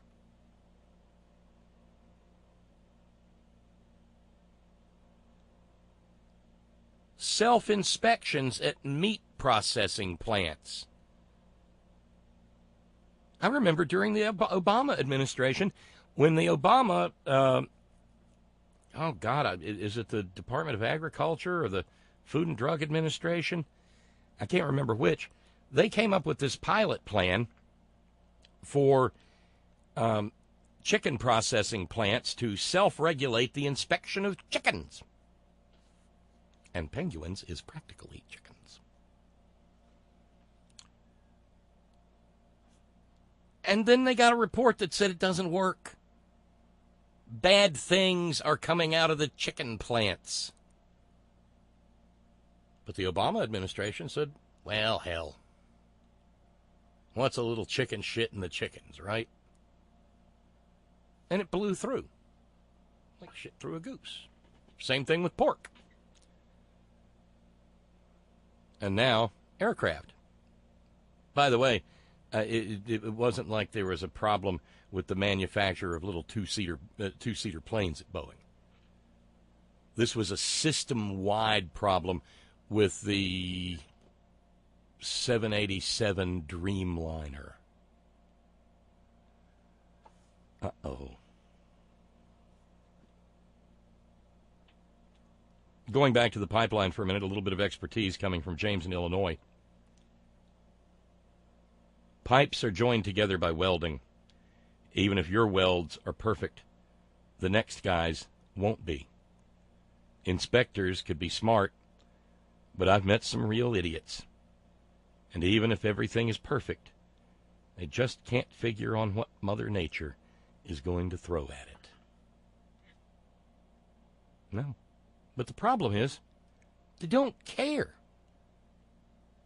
See, the bean counters at Mountain Valley Pipeline, whoever owns that filthy outfit, have already cost accounted and factored in for what it's going to do to Mountain Valley Pipeline's profit and loss statement when the fucking thing blows up. And they've figured out how many people they'll have to pay off for killing. And they've jimmied the system in such a way that they still make a prophet. Yay!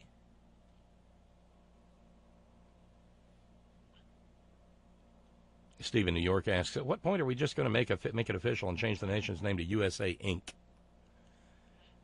Well, you wouldn't want to do that, Steve, because it might smarten up the chumps.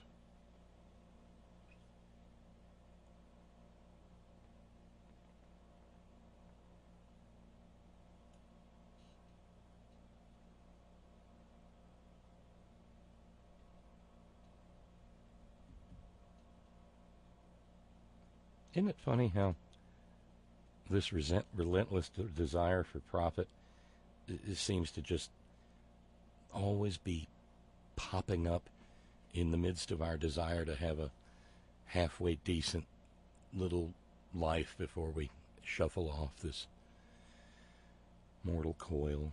I know. Let's run over to the stress line and see who's there. Hey, welcome to the program. Happy Tuesday to you again, Bob. It's me, Reggie from Kincaid, Georgia again. Yet another beautiful summer-like day. Yay! Spring summer-like day. I love those. And, we had one too, but it's over. It's over tomorrow. Right. And it's going to rain. It's going to rain all the way through my weekend, Reggie, and I'm getting tired of this. Well, you should talk to the meteorologist or better to God Almighty Himself, or to Mother Nature, or to Jesus. I mean, how's a man supposed to barbecue when it's raining? I'm going to have to go and spring for one of those. I'm going to have to go spring for a little tent or something to cover it up, and hopefully I won't melt it in the process. Right. Well, how do you feel about Facebook banning 3 or 4 people? One of them being Minister Louis Farrakhan, and the rest of them being, Alex Jones and Laura Loomer and somebody else. I don't know, but I heard the audio of Laura Looney losing her mind over it, and I got to tell you, that was some 200 proof Schadenfreude. That was good stuff. But and Milo. Why you say that, Bob? Oh, well, no, I mean, Laura Loomer went on Alex Jones's program and lost her itsy bitsy teeny tiny little mind. Right. Well, they banned him too. Her? Oh, what? Milo? Yeah. Yeah, they banned him too. But they also, they also banned Minister Louis Farrakhan and somebody else. And Alex Jones. Yes, Alex Jones. They banned him. Oh, here it is. You'll enjoy this. Here we go, Reggie. Here we go. Stand by. Yeah. Go ahead, man. Okay, so after she got word that she had been banned from Facebook, Laura Looney was invited on Alex Jones's program, where she proceeded to throw a world-class hissy. Here we go. Easy, but what are they doing? I want to know what people are actually going to do. My life is ruined. Does anybody understand how ruined my life is? I'm sick of it. I don't want to listen to people tell me that I'm a conspiracy theorist. They don't know what it's like to be me. My life is ruined, Alex. No, I understand. I just think you need to go with it. That's the best part. That's what makes it art, Reggie. When Alex Jones, a man who tears his shirt off and shrieks into the microphone, says, I know, I've been there. I think you just need to go with it. Because the fact of the matter is, he doesn't care if Laura Loomer falls apart, because that's one less person working his crazy corner of the road. Right. And, I admit, I confess, I could listen to this all day long. This is hilarious. Easy, but what are they doing? I want to know what people are actually going to do. My life is ruined. Does anybody understand how ruined my life is? I'm sick of it. I don't want to listen to people tell me that I'm a conspiracy theorist. They don't know what it's like to be me. My life is ruined, Alex. What's funny is in the middle, not a single tear falls down her face. Right. And let's just put this in perspective for a second. Yeah. She's shrieking and screaming like that because she can't go on Facebook anymore. Right. I mean, just wait. Don't just say right to me, Reggie. I mean, think about that. Think about that. Yeah. I mean, what would get you wrought like that? Maybe getting your power turned off, or your car repoed, or, the death of a loved one, God forbid. Right. But this twit can't get on Facebook, and her life is ruined, Alex, ruined! Wait a minute. Well, most people who get banned don't go on a tirade or a tangent. Most people who get banned understand why they got banned. But Right. of course, you've only got the audio. I've got the video. So it's left to me to explain that she's on camera. Get this. Now, this is a privileged white woman. Right. Right. She's on camera wearing a shirt that says "Free Loomer." Like, was she in prison? Right. Free Mumia, free Leonard Peltier, free Loomer. What is she in? That's for people who are in prison, not banned. Not banned. But here's the funny part. Actually, this is the not funny part. Last I checked, her hysterics had netted her $62,000. So she's getting wealthy out of this. So she's gotten sort of wealthy out of this. Making money. Yeah. She's making money out of this. But you don't hear Minister Lewis. I mean, he was banned, but you don't hear him ranting and raving about it, do you? You don't even hear Alex Jones ranting and raving about it. Not hysterically and psychotically, like a lunatic, like somebody whose head's about to explode. If they face turn Super Beats red, Bob, you know what I mean? But if that happened to us, do you think we'd be going insane over this? Psychotically insane over this? It doesn't, no. But then again, I haven't monetized Facebook, and I haven't monetized YouTube, and I haven't monetized Twitter, and I haven't monetized all those other social media platforms. Yeah. We're just running an humble little radio program that talks about raising another $156. Right. To finish the evening. I'm not, Laura Loomer has dreams of Gulfstream 5s and shit like that. I don't. Well, Gulfstream 5, right. That sounds like Learjets. Yeah, that sounds like Learjets. Yeah, that's a Jerry Falwell jet, okay? Yeah, but you know how much those things cost exactly? You got to be like, John Travolta with millions and millions of dollars. Yeah. You think he'll be able to own one of them? I don't think so. Do you, Bob? I don't think so. That doesn't stop. That doesn't stop her from wanting one. Or maybe she just wants an Olympic-sized kidney-shaped swimming pool, and a pool boy to rub her down with baby oil and iodine. It's hard to say what human wants are all about. Right. It's like, it'd be like Alex Jones and the rest of them wanting Learjets too. Oh, I'm sure Alex Jones either wants one or has one. Right. But like you said, he doesn't care about anybody else but himself. Right? He doesn't care about anybody else but himself. But they should ban some more people who are on Facebook. Well, the first person who... if you're going to apply the actual terms of service and the community standards of, say, the sewer that goes by the name of Twitter, the first person you'd ban would be Donald Trump. Right. But nobody wants to do that. No, it's not that nobody wants to do that. It's that Jack Dorsey doesn't want to do that because Donald Trump is a life support system for that platform because it can't make any goddamn money. Right. But people come to it to see his idiocy on display. Right. Anybody else that should be banned? That's not my job. I don't hear, I don't even hear Rush Limbaugh talking about this. Rush Limbaugh's not on Twitter. No, that's true. But, people who should stay off Twitter, who shouldn't have been on there in the first place.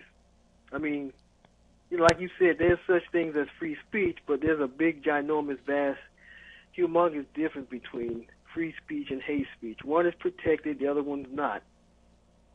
Right, Bob? And you got these. Well, no, you got hate, these hate speech is protected too in this country. Unfortunately, but that can get somebody killed. You know what I mean? But do you know how many people will take that seriously? You know, going after people, you know, threatening people is illegal. You know, and but you got people who will do it anyway, whether it's legal or not. You know, like I said before, they'll probably get killed because of this or hurt. You know, if we don't put a stop to it, Bob. You know. Well, I don't know how we do that, but I get the point. I mean, you know, yeah.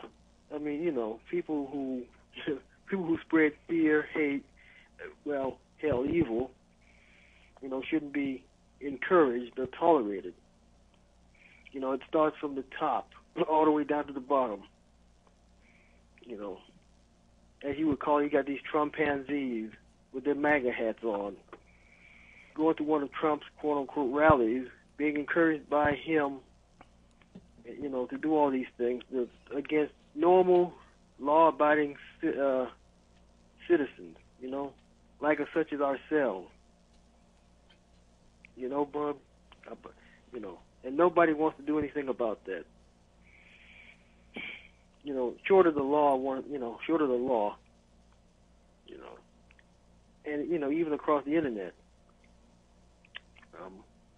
Nobody wants to do anything about that because, you know, like you said, Bob, when does it end? It probably will never end, right, Bob?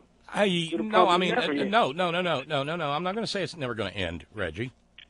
Well, when will all of this end exactly, Bob?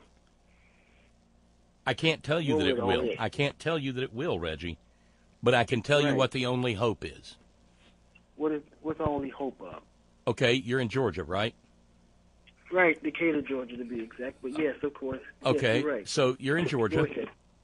Yes. Then, starting this instant, go out and find somebody who wants to organize against your incumbent Republican senator. When a Democratic candidate comes up against, I think it's Sonny Perdue, you work your ass off, Reggie. Work your ass off. Go knock on doors. Get people active. Explain to them that the only way we're going to ever fix this country that is so badly broken is if we get rid of enough Republicans in the Senate to not just take it over, but to take it over with a supermajority. That's the goal. We got. But we also had to get rid of the. We also had to get rid of we also had to get rid of those that are still in Congress. What do you think the Senate is, Reggie? I mean, I'm not being a dick here, but Sonny Perdue is in the United States Senate. Right. Okay? Right. You work in Georgia to get rid of Sonny Perdue. Let people work their asses off in Texas to get rid of John Cornyn. People in Kentucky work their asses off to get rid of Mitch McConnell. People in Tennessee work their asses off to elect a Democrat to replace Lamar Alexander. Right. Okay? People work their asses off to get the hell rid of Cindy Hyde Smith in Mississippi. Right. I mean, there's a list of 20 Republican senators up for re-election in 2020. If everybody busts their ass and gets rid of them and replaces them with Democrats, then you've got a fighting chance. Right. That's true. That is so very true. That is so very true, Bob. That is so very true. Well, who is Cindy Hyde Smith anyway, Bob, if I may ask? Who? Cindy Hyde Smith. Who is she? Yeah, who is she? She's a senator from the state of Florida. This is the one who dressed up in Confederate garb. This is the one who said she'd like to be on the front row at a lynching. Oh, she should have been gone right then and there. She should have been gone right then and there. Yeah, she should have been gone right then and there. I'm sure she was protested against after that came out. Sure, she was. And she got, But the reason you have to organize your ass off is because you're going to have to organize not just around the other voters on the other side. You got to organize against the various voter suppression scams that these Confederate states have implemented, and other states as well. I mean, like Texas has a proposed law right now, Reggie, that will make it illegal to take an elderly person to the polls to vote. Oh, man. That will make it illegal to get a van and carry voters to the polls. Oh, that'll make it illegal to take a disabled person to the polls to vote. Because the Republicans are scared out of their wits. Yeah, and they know that the only way they hold power is by keeping people from voting. Right. And see, you in Georgia, you came very close to getting yourself a Democrat for a governor this last election. Just like in Texas, they came closer than the Republicans were even willing to admit to replacing Ted Cruz. Right. There is things are changing, things are turning. Right. But we can't, if you lose really close, it still goes in the L column. And so Stacey Abrams still isn't your governor. No, she isn't. She was cheated out of that. Yeah, she was. Okay. It's David Perdue. David Perdue in Georgia. Sonny Perdue is agriculture. Right. Well. But anyway, the matter the name doesn't matter. Whoever is running as a Republican for Senate, right? You organize against them. Right. You organize against them. That's true. That's true. And then, like you said, then and only then we'll have a fighting chance. Turning this country around.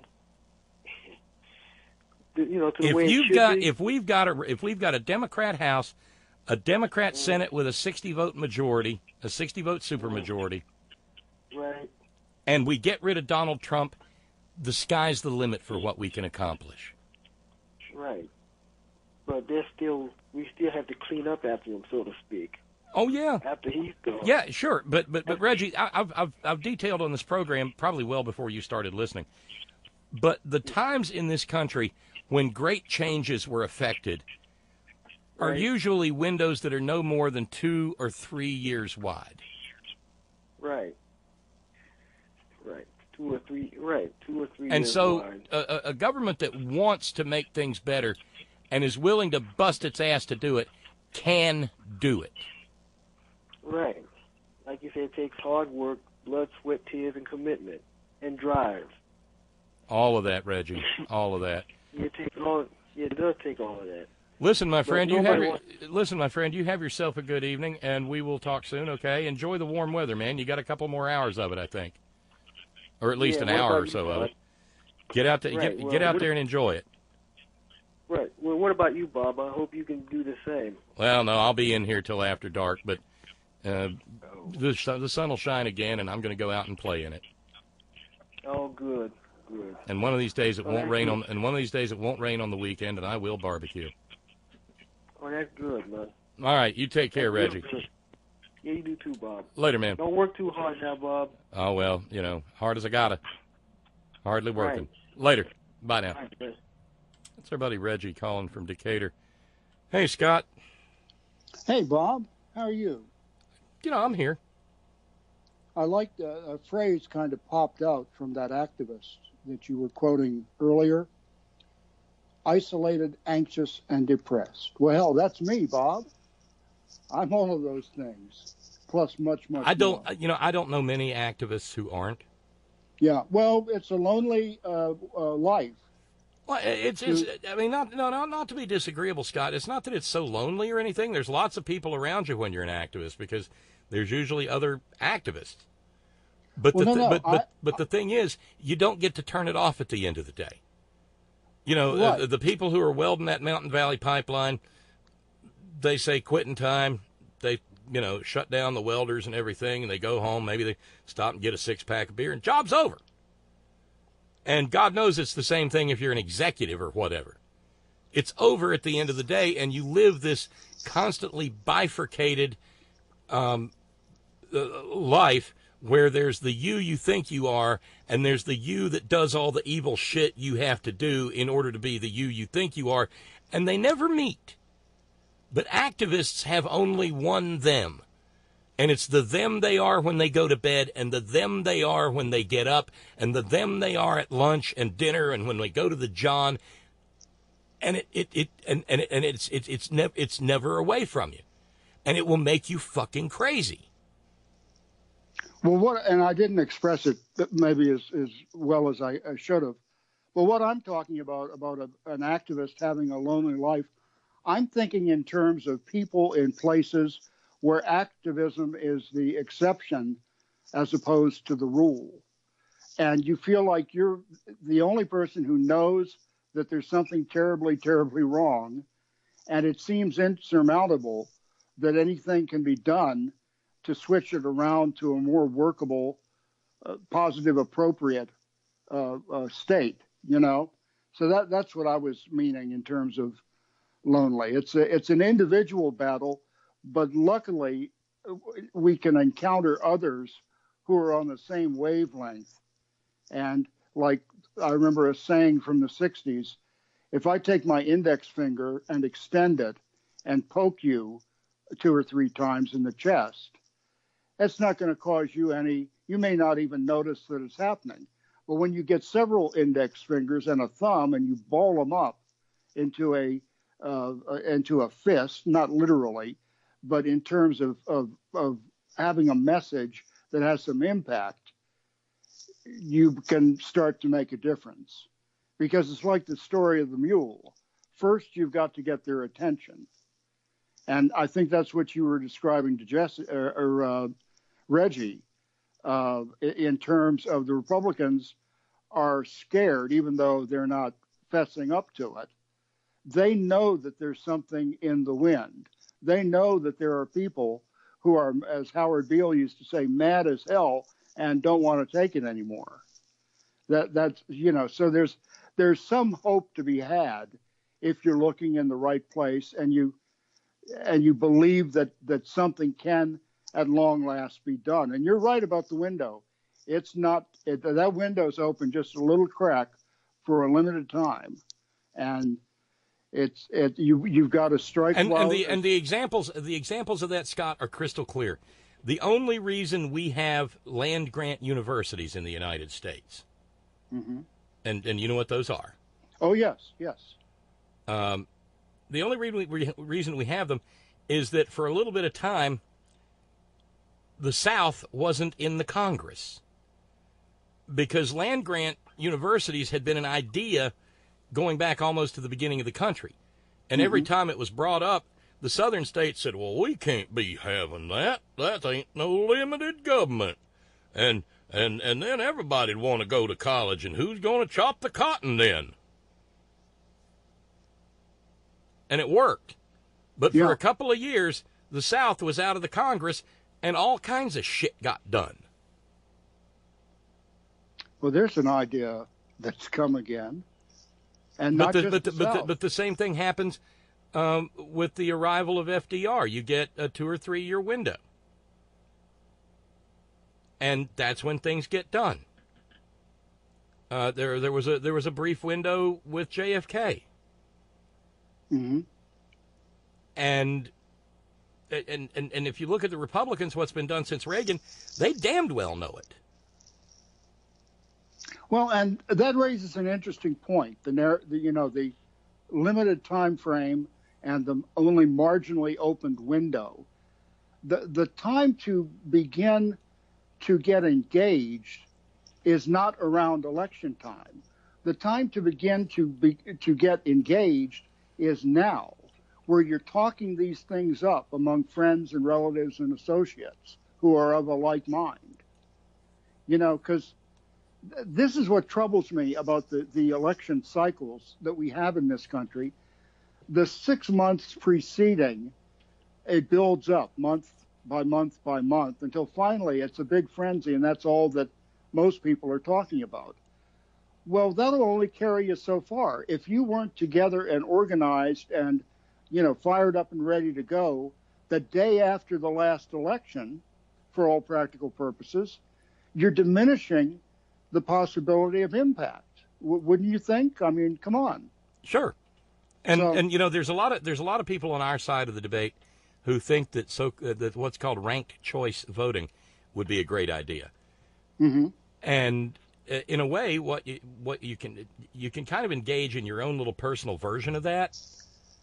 You can list all the Democratic presidential candidates and then list them by preference from number 1 all the way to number 21, It's not 22.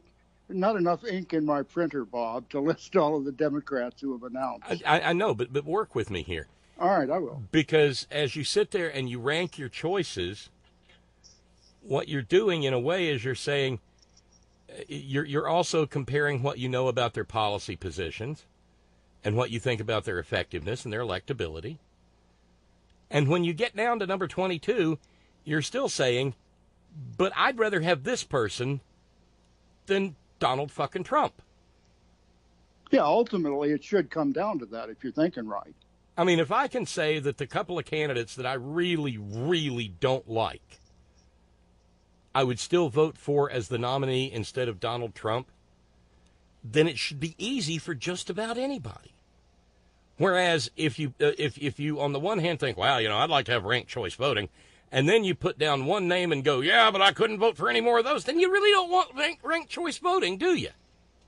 Well, and we have that out here in the primary. If I'm not mistaken, we've got it out here in the primary system. The top 2 vote getters, if I'm not mistaken, are the ones that go up against each other in the general. The jungle primary, yeah. Which is why it's not quite the same as ranked choice, but yeah, similar. Okay, but and like this last time around, it was one of the big races where there were 2 Democrats going up in the general because they were the top 2 vote getters. Now, how does the ranked choice compare to that? Because maybe I heard the term and didn't really know exactly what it was. Well, it's a matter of comparing votes. Who gets the most number 1 votes? If your number 1 doesn't, then it goes to number 2, et cetera, et cetera, et cetera. Okay, all right. Yeah. Okay, all right. Well, that anything that we can do that enhances our chances, because like I was going to say, in this narrow time frame and the marginally opened window, you've really got to strike while the iron is hot.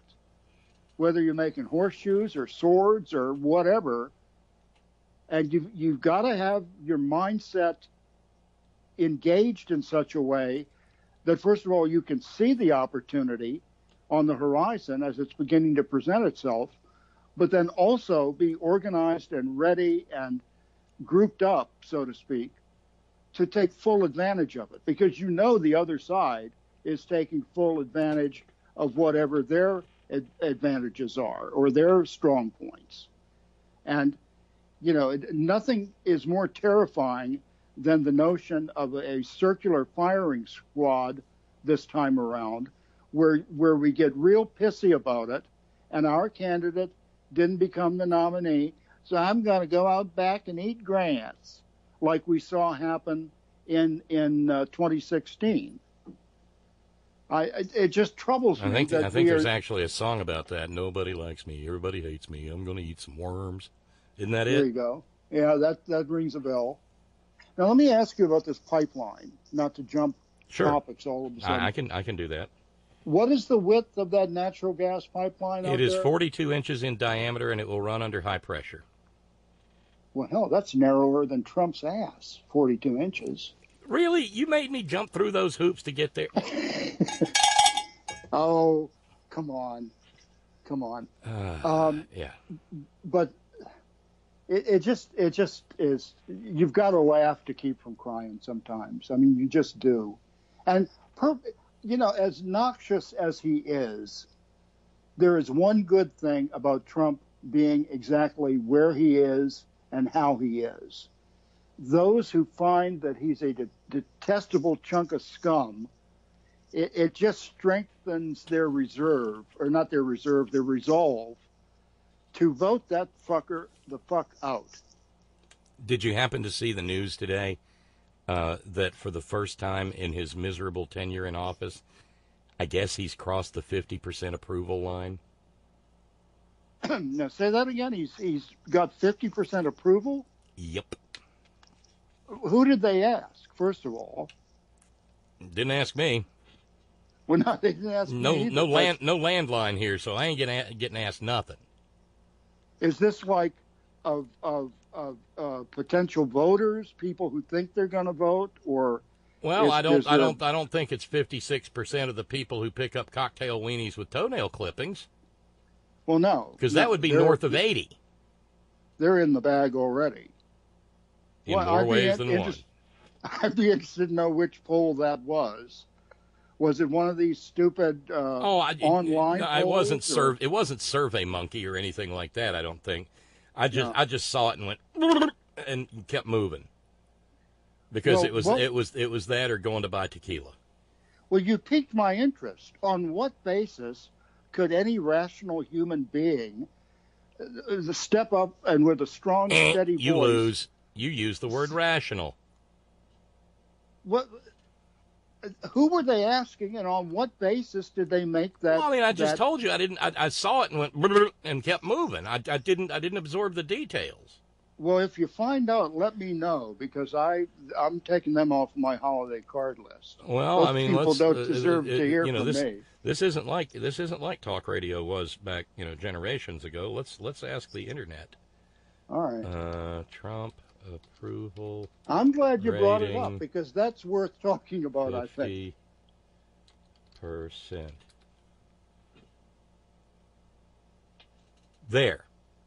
There it is. Mm-hmm. You've made me do it. Now, you're off the Christmas list. No. It wasn't that website that rhymes with light and fart. No. Okay. Via Agence France Presse, Trump's approval hits highest rating ever in Gallup poll. Oh, I'm sorry. Trump's job approval rating crept up 1 point to 46% for the 2-week period ending April 30th. A substantial rise from the 39% approval he recorded in early March. Yeah, I think I had heard that not long ago.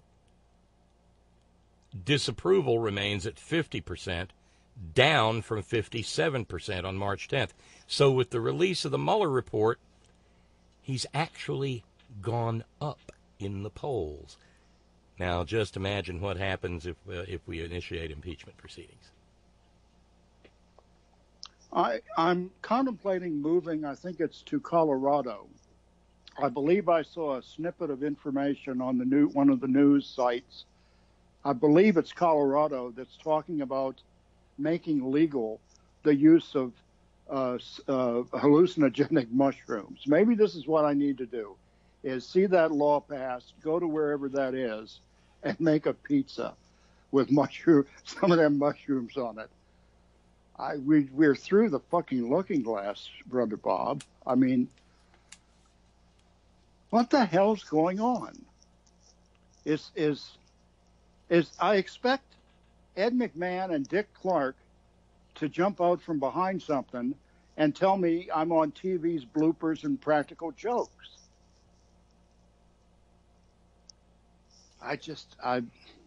I'm pretty good at stuff and having a grasp on things, but we're in uncharted territory here. I don't know how to even react to some of the bullshit that's being passed off as today's reality. I'm truly at a loss, and I'm not just being dramatic. Well, I understand that, but I mean, I don't. Granted, it's one poll. Yeah. But a 9-point jump in the space of the Mueller report. Well, maybe they were asking people who their comprehension skills are not all that up to snuff, and they catch about every third Well, I mean, word. they were asking the same people they always ask who answer landline phones. Well, they should have called me, because when I dropped my landline several years ago, I ported my landline number to the iPhone, and you can do that. And I'm pretty sure it's a national thing where if you've had a landline with a number, you can have that be your cell phone number. And I don't think there's any designation in the database. In other words, if if you knew my number, which you probably may already, you could Google it and find out that it's a AT&T landline based in whatever central switching office serving whatever place. Yeah, that's more work than I'm willing to do, Scott. Okay, well, wait a minute. I don't know. But anyway, what I'm saying is the databases of numbers that these polling companies use, they take very special care to make sure they're only calling numbers associated with landlines.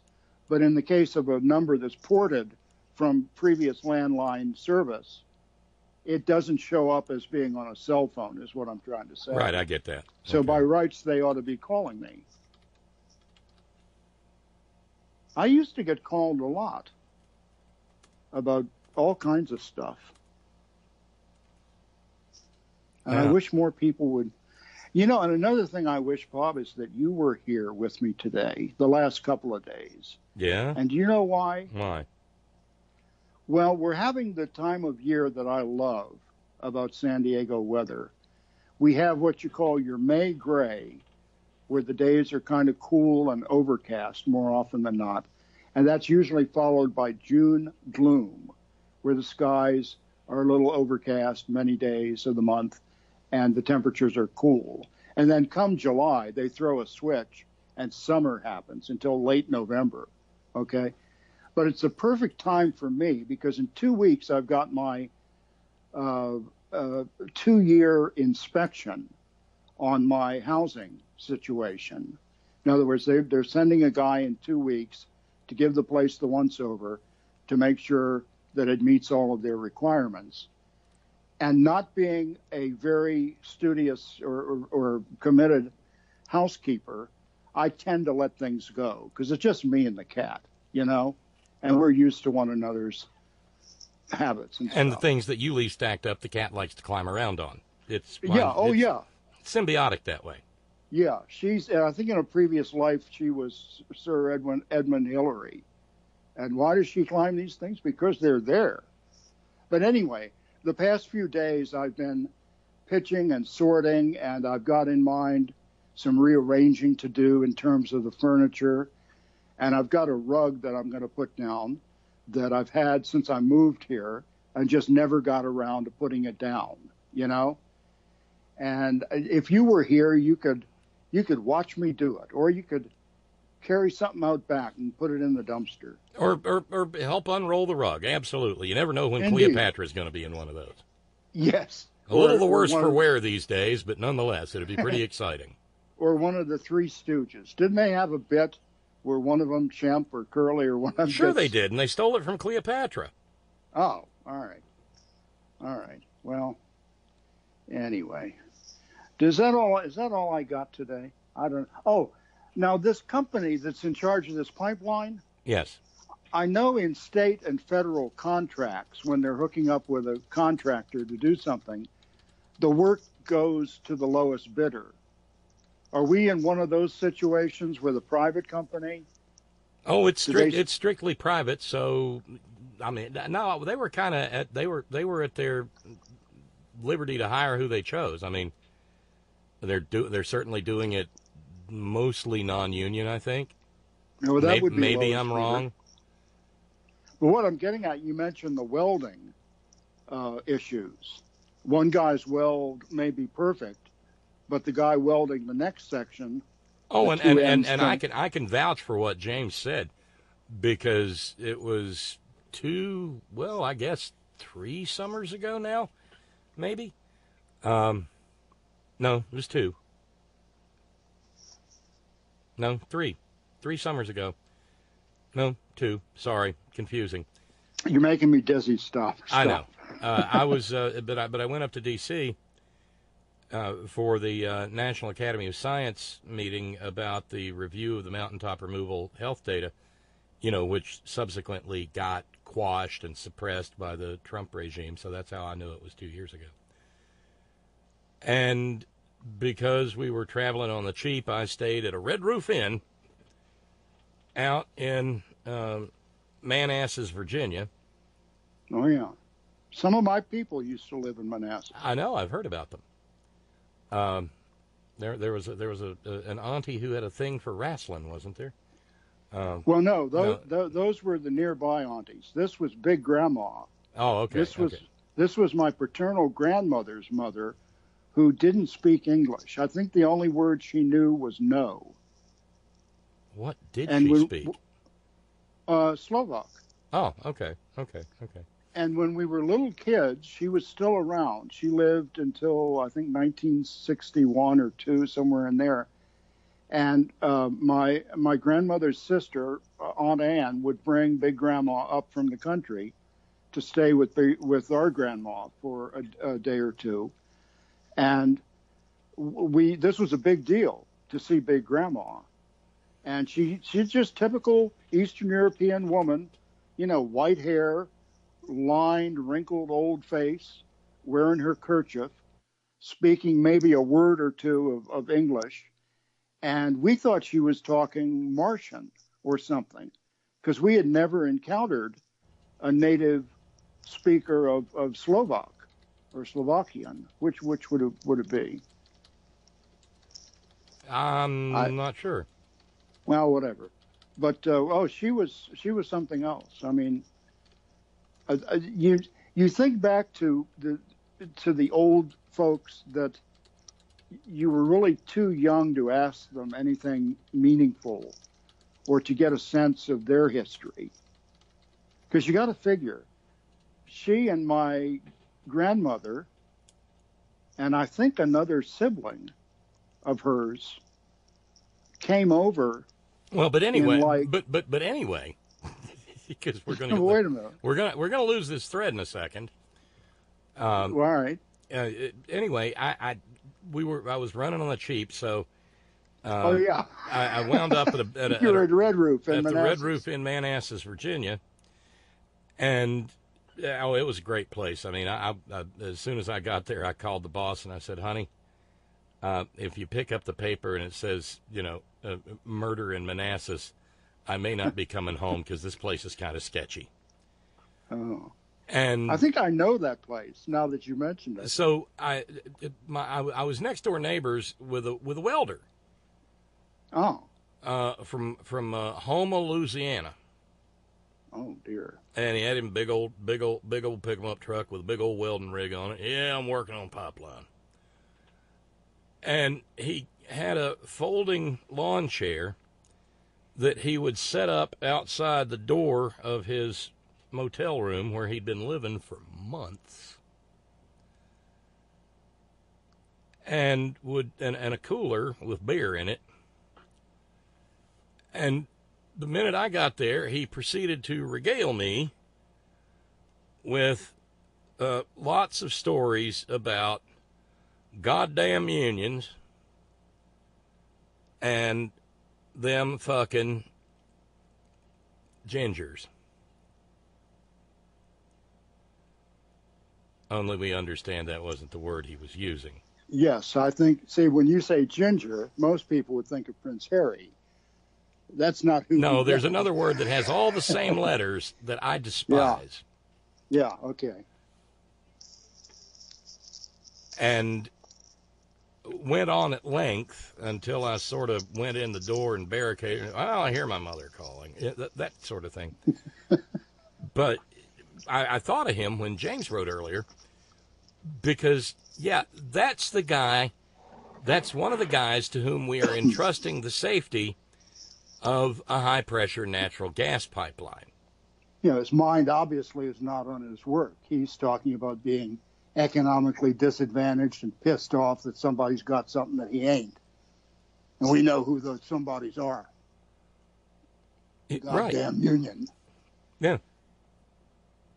And I told that inspector he could fuck right off. I knew what the hell I was doing. He could just keep going. And you know what? He kept going. Oh, good. I bet you take your beer to work with you, don't you? You remember his name? Oh, no. Was he a Cajun type fella? Oh, yeah, I'm sure his name ended in a AUX. Yeah.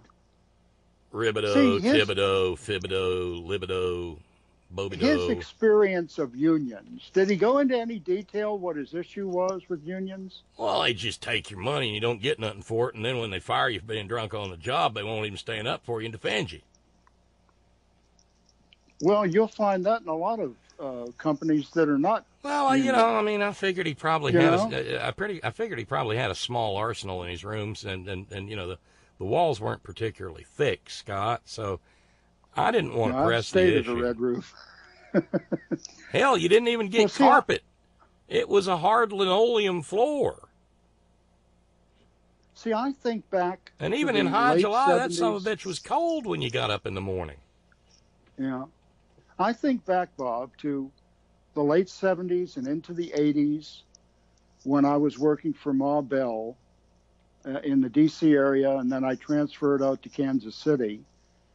These were union shops, and I gladly paid my dues. And I went to the union meetings every month or every other week, you know, over in D.C. at the local, you know, and got involved. And you know, because I knew that in the grand scheme of things, what I was paying in my union dues, taken out of each check, that it was reflected in, the benefits were reflected in my working conditions, and in my benefits, and in my annual wage. And I'd worked at places before that were non-union. Up until that point, I think that was the best money I ever made until a few years later in Kansas City when I got back into radio and was working for the only union shop in radio that I'd ever worked in. And this was 88, 89, 90, okay, working part-time on Sundays or fill-ins if a full-timer was away, making $19 an hour back then to sit on my white butt and play records and entertain whoever was out there listening. There was no heavy lifting or welding involved, but you almost couldn't get your head around it. Now, why anybody would take issue with good working conditions, good benefits, a good annual wage, those are quality of life things. And I remember in this country when unions were strong in this country, when the middle class was brought to us by union shops. And it also reflected... Right, because, I mean, it's worth noting that America never had a burgeoning middle class without unions, okay? It just didn't. Well, exactly. I mean, just because I'm in West Virginia... And by the way, if you wanted to just see some fascinating stuff, the online archive of old black and white photographs in this state is amazing. And, you know, it's coal company houses stacked right on top of each other. They're basically built out of spit and toilet paper, mud streets. Ramshackle. Oh, the very definition. Yeah. And so no, it's not like there was prosperity all over the place. There was a lot of growth, But the only people who had prosperity and flower boxes and shit like that were the bosses. Mm-hmm. And that extends, up into the 20th century. There are two little communities, and they named them backwards, by the way, on down US 60, down below the mountain. One's called Charlton Heights, and you can see the falls of the Great Kanawha River from it. The other one is called Falls View, and you can't view the falls from Falls View. They registered them backwards. But that whole community was built for middle management and management of the Union Carbide plant on down the river. The one that Isn't that where your dad worked? My dad did work there, but it's also the plant that necessitated the building of the Hawks Nest Tunnel that killed probably more than 1,000 African-American men trying to dig through solid sandstone, and that's where we learned about silicosis and occupational pneumoconiosis, because it was an industrial disaster. And they built a golf course for the management on up the mountain, and my dad caddied there when he was a little boy for nickels for hauling. Get a nickel at the end of a round for hauling some boss's clubs. So no, there. And one of the best chroniclers of all this is Joe Bagent, who in Rainbow Pie talks about how his hillbilly family and his hillbilly daddy, the only time he ever had anything like a decent existence was when he finally got a union job. And that's a story that's repeated time after time after time all over the country. You know who else who was a long chronicler of those days? Studs Terkel. There was Working is the name of the book, where he interviewed just every type of worker that you can imagine. And it's inspiring. And all this talk about union that I've been doing and you've been doing, I've had to fight the urge to break into song. From you remember the commercials in the 70s from the International Ladies Garment Workers Union? I still know the song. Look for the union label when you are buying a coat, dress, or blouse. Remember somewhere. Now, I forget the full lyric, but, we work hard, but who's complaining? Because the ILG is paying our way. Yeah, but the seeds of labor's demise were planted in the soil of its greatest triumphs. Because no sooner had they succeeded in the Northeast and the Midwest than the bosses took the work south, where they knew that there was a captive workforce and governments that were absolutely determined never to let unions take hold. Mm-hmm. Well, one of the best films that I ever saw, a documentary about one segment of union work in this country, was on HBO in like 2008, 2009, called Schmatta, Schmatta, Rags to Riches to Rags. And I'm telling you, it's all about the garment workers in New York, Manhattan.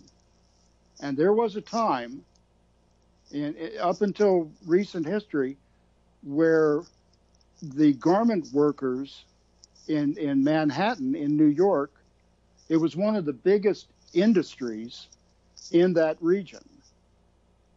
And along about the mid-70s, they started giving away, not they, the union, but they, the government, started sending that work south or offshore. And at one time, garments in this country, a high percentage, something like 90-some% of clothing and textiles and things that one would wear or use were made at a union shop. And you can look, they show a chart. Every 5 years or so, it would dwindle down a little, and then dwindle down a little, and then dwindle down a little. And when this documentary came out in like 2008 or 2009, it was something like 5% of clothing and textiles and things of that sort made by union workers in that industry. Only 5% of these items in America was made by union labor.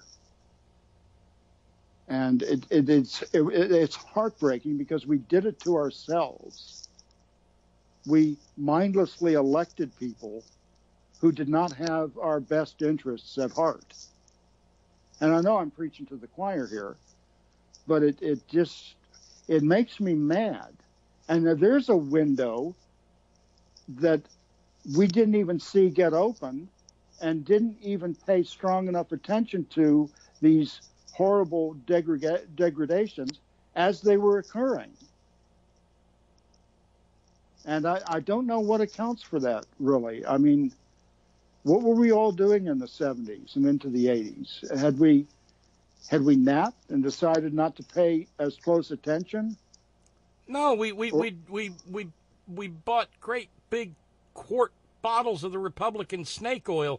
One of the big talking points back then was, well, you know, unions had their place back in the day, but we've learned so much now that we don't really need them no more. I can't tell you how many times I heard that growing up in Alabama. Well, that's not straight thinking, I don't think. I know for a fact it's not straight thinking. Oh, I didn't say it was, but it damned well was the reality. And from in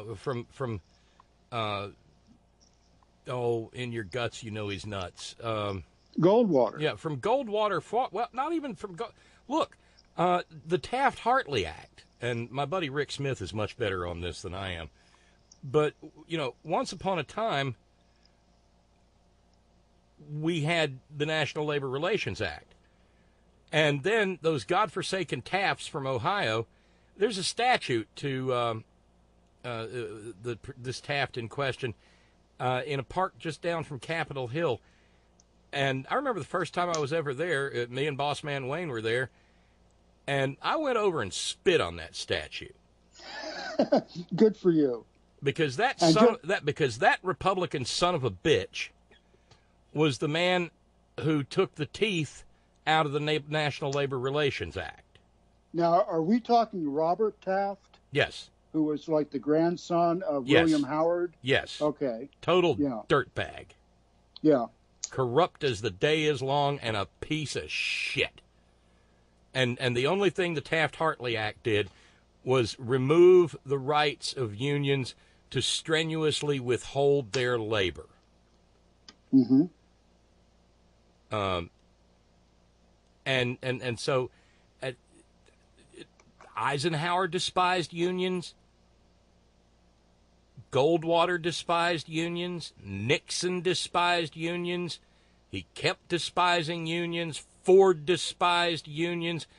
And, of course, Reagan, even though he had been a union president, despised unions. And they had aiders and abettors. Rush Limbaugh will never tell you on air, or any of these other right-wing scumbags who inveigh against labor and people having a middle-class living, but those sons of bitches are all union members. And they go hammer and tongs against the right of people to advocate for their own better wages. And that's, you know, that was a linchpin to the rise of the middle class and to its demise. And what do we have today after all that erosion in this country today and in the world besides? What do we have? We have what they're calling, laughingly, the gig economy. Now, I don't know. Right, and guess what happened today? A bunch of damned Uber drivers announced a strike. Yeah. And see, the fun thing is they're, you know, and they got no protection, so they'll just be shit canned. Yeah, this is in conjunction with Uber or Lyft or maybe both of them going public, the IPO. Isn't that what that's connected to? I think it is. I think you're right.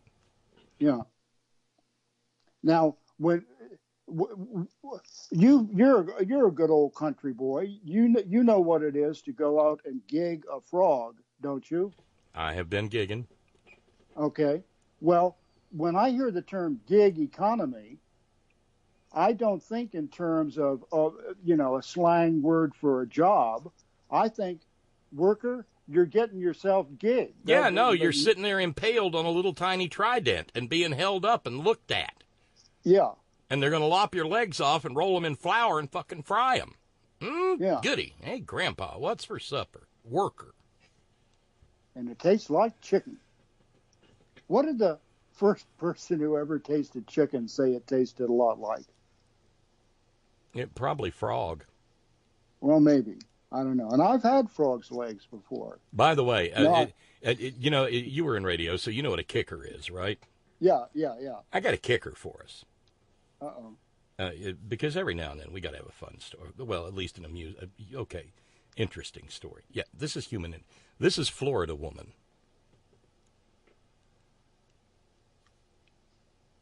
A woman was apprehended in Florida along with her boyfriend. And when the police asked her if she had anything illegal on her, I swear, hand to God, this is what the news report said. She reached into her yoga pants. Oh, no.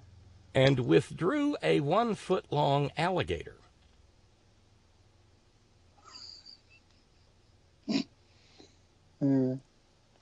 Now, if you don't follow up with the necessary line, you're gonna destroy all my faith in you as a lover of great comedy. Well, another line comes to mind, but it's not humorous, really, in any overt way. The line that immediately came to mind was Paul Harvey's great line. He would usually have one of these stories at the end of his noonday broadcast, and he'd pause and say, "Paul Harvey, good day." Yeah. No, are you happy to see me? Is that an alligator in your pants, or are you happy to see me? Well, that's what the judges were looking for, Scott. Yeah, well, that would have been my second choice. My mind went to Paul Harvey. And when they asked her if she had any more illegal animals, it turned out that she had 41 small turtles in her backpack. Holy God. But when when Agnes turned me on to this story and made me read it aloud, she said, "What kind of pants, Bob?" I said, "Yoga pants, dear." Mm. She said, "Where did she put the 1-foot-long alligator?" Because I know what, I'm hip. I know what yoga pants are. And they're not, I've never worn yoga pants, but I've seen pictures, and I don't believe they're like free-flowing. There's not a lot of room for alligator hiding. That's the... Yeah. The judges, as a second answer, would have accepted, "I take it you're playing hide the alligator." I don't. Let me close with a true to life kicker from my own youth. Involve alligators? Well, yes, in a manner of speaking. That gator will bite you. My late Uncle Ted, one of my dad's brothers, grew up in Alexandria, as did all the boys. And he, for some reason in the 50s, decided that the weather didn't suit his clothes, and he moved to Miami. And he was a mechanic for Eastern Airlines, based in Miami. And they, back in those days, employees and their families could get free or discounted airfare if there was room on the plane. and they would come up once or twice a year. Uncle Ted, Aunt Lois, and the kids. And they would stay next door at grandmother's house. And one year he came up and he said, "Boy, do I have a treat for you, Scott." And I said, "Well, what is that, Uncle Ted?" He said, "I brought you something from the Sunshine State." And I said, "What'd you bring me? What'd you bring me?" I was like maybe 7, 8 years old. And he pulled out a grocery bag, a brown paper grocery bag. And out of it, he pulls out those styrofoam containers that are covered in plastic with a label that you get cuts of meat. He pulled one of those out of this grocery sack. And it looked for all the world like ham. But it couldn't have been ham because on the label printed in like the grocery store font was alligator steak. Ah. So I said, "Well, I've never had alligator steak." And he says, "Well, it's a good thing I brought it then." So we're in the kitchen. He proceeds to pull out the skillet and fry up the alligator steak and serve it on a plate. And he cuts out half for him and half for me. He says, "Taste it. Tell me what you think." So I cut off a piece and got a big old forkful. And I said, "Ted, this tastes like ham." He says, "A lot of people say that when they first try alligator steak." And he had me going for years. Apparently, he knew a guy down at the Safeway in Alexandria that packaged, would print out a special label for that slice of ham that read not ham but alligator steak. And Ted had me going for years. I even bragged to friends about it, because they normally come up in the summer. And then, what did you do? The first day back in school, the teacher would say, write a little essay about what you did this past summer. And I at least once recounted the story of my uncle from Florida bringing me alligator steak. And then the other kids would say, "Well, wait a minute, isn't alligator endangered? They can't serve alligator for food." And I'd say, "Well, I don't know about all that, but I know what he brought me, and I should have saved the packaging to show them the label, and then they too would be believers." God. So, alligator steak. Good old Uncle Ted, man. I miss him. Now that you can, well, when you get down to the Redneck Riviera, deep fried gator bites is right there on the menu. Is that real gator though? Oh yes. Oh mercy. Tastes like chicken. That's where I thought we were going. Tastes like chicken. Hey Scott, I got to get out of here, brother. Well, I know you do. So go nudge Agnes and put on a pathetic smile and say, "Honey, fix me up a plate of alligator steak, and we'll eat it in honor of Scott's Uncle Ted, who's gone off to that big meat market in the sky." Hot diggity, I will. Scott, be good, man. All right, take care. Later. Our buddy Scott calling from San Diego. Alligator steak. A note on pipelines, courtesy of Mike in Cascadia. My town, Bellingham, had the Olympic pipe disaster in 1999. The pipe runs from the refineries at Cherry Point through Bellingham and down to Seattle. In early summer 1999, the pipe ruptured in idyllic Whatcom Falls Park in the middle of Bellingham. Over a quarter million gallons of gasoline ran into Whatcom Creek. A 17-year-old high school boy fishing on the creek succumbed to the fumes and drowned. 2 8-year-old boys were in the park near the creek and lighting illegal fireworks. Their lighter ended up igniting that million gallons of gasoline. The explosion sent smoke 30,000 feet into the air. The 2 8-year-olds were standing in ankle-deep water when the explosion happened. With their clothes incinerated, they ran naked up to one boy's house where they met a big brother. The big brother later told the media his little brother said, "Don't tell Mom." Both 8-year-olds were helicoptered to Seattle, where they died within hours. If the boys had not ignited the creek when they did, the gas would have run west under I-5 through downtown Bellingham and into the bay. So those two 8-year-olds likely saved many lives. The issue was the pipeline company, Equilon, a joint venture of Shell and Texaco. They had skimped on pipeline inspections. Their PIG, the automated machine that runs through the pipe for inspections, had picked up a weak spot in the pipe in the park. However, the company failed to act on the weakness. A pressure surge occurred in the pipe, and that caused the weak point to fail. Thus, over 250,000 gallons of gas in Whatcom Creek, 3 dead boys, a ruined Salmon Creek, and a traumatized city. To this day, Olympic Pipeline runs right through Bellingham, through neighborhoods, next to schools, and under creeks. Yep, says Mike in Cascadia. It's not if, but when.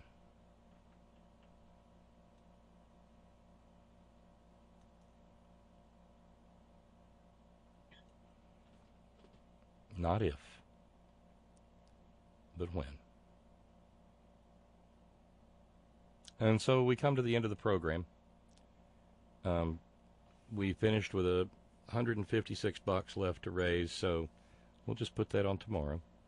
Thank you so very kindly to Randy and PA for the When Billionaires Choose, You Lose challenge. Thank you to Robert in Australia for answering it, and thank you to Charlene in Rhode Island for answering it. I cannot thank you enough. It is truly how this program continues to survive. Thanks to all our subscribers.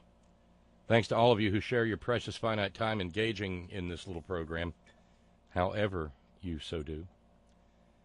Thank you to our all-volunteer staff. Thanks to Sparky earlier in the evening, and thanks to Steve from Georgia Stan in the chat room. Thank you to our news ninjas. Thank you, Brother Deacon Asa, headon.live. Thank you, John Fox in Australia. Thank you, Ben Birch, whiterosesociety.org. Thanks to the hardest-working, bravest people I know, the men and women of Coal River Mountain Watch, crmw.net. 20 years at the forefront of the struggle for human rights and environmental justice in Appalachia. And always, always, always, Gina, it's all for you. Later, y'all.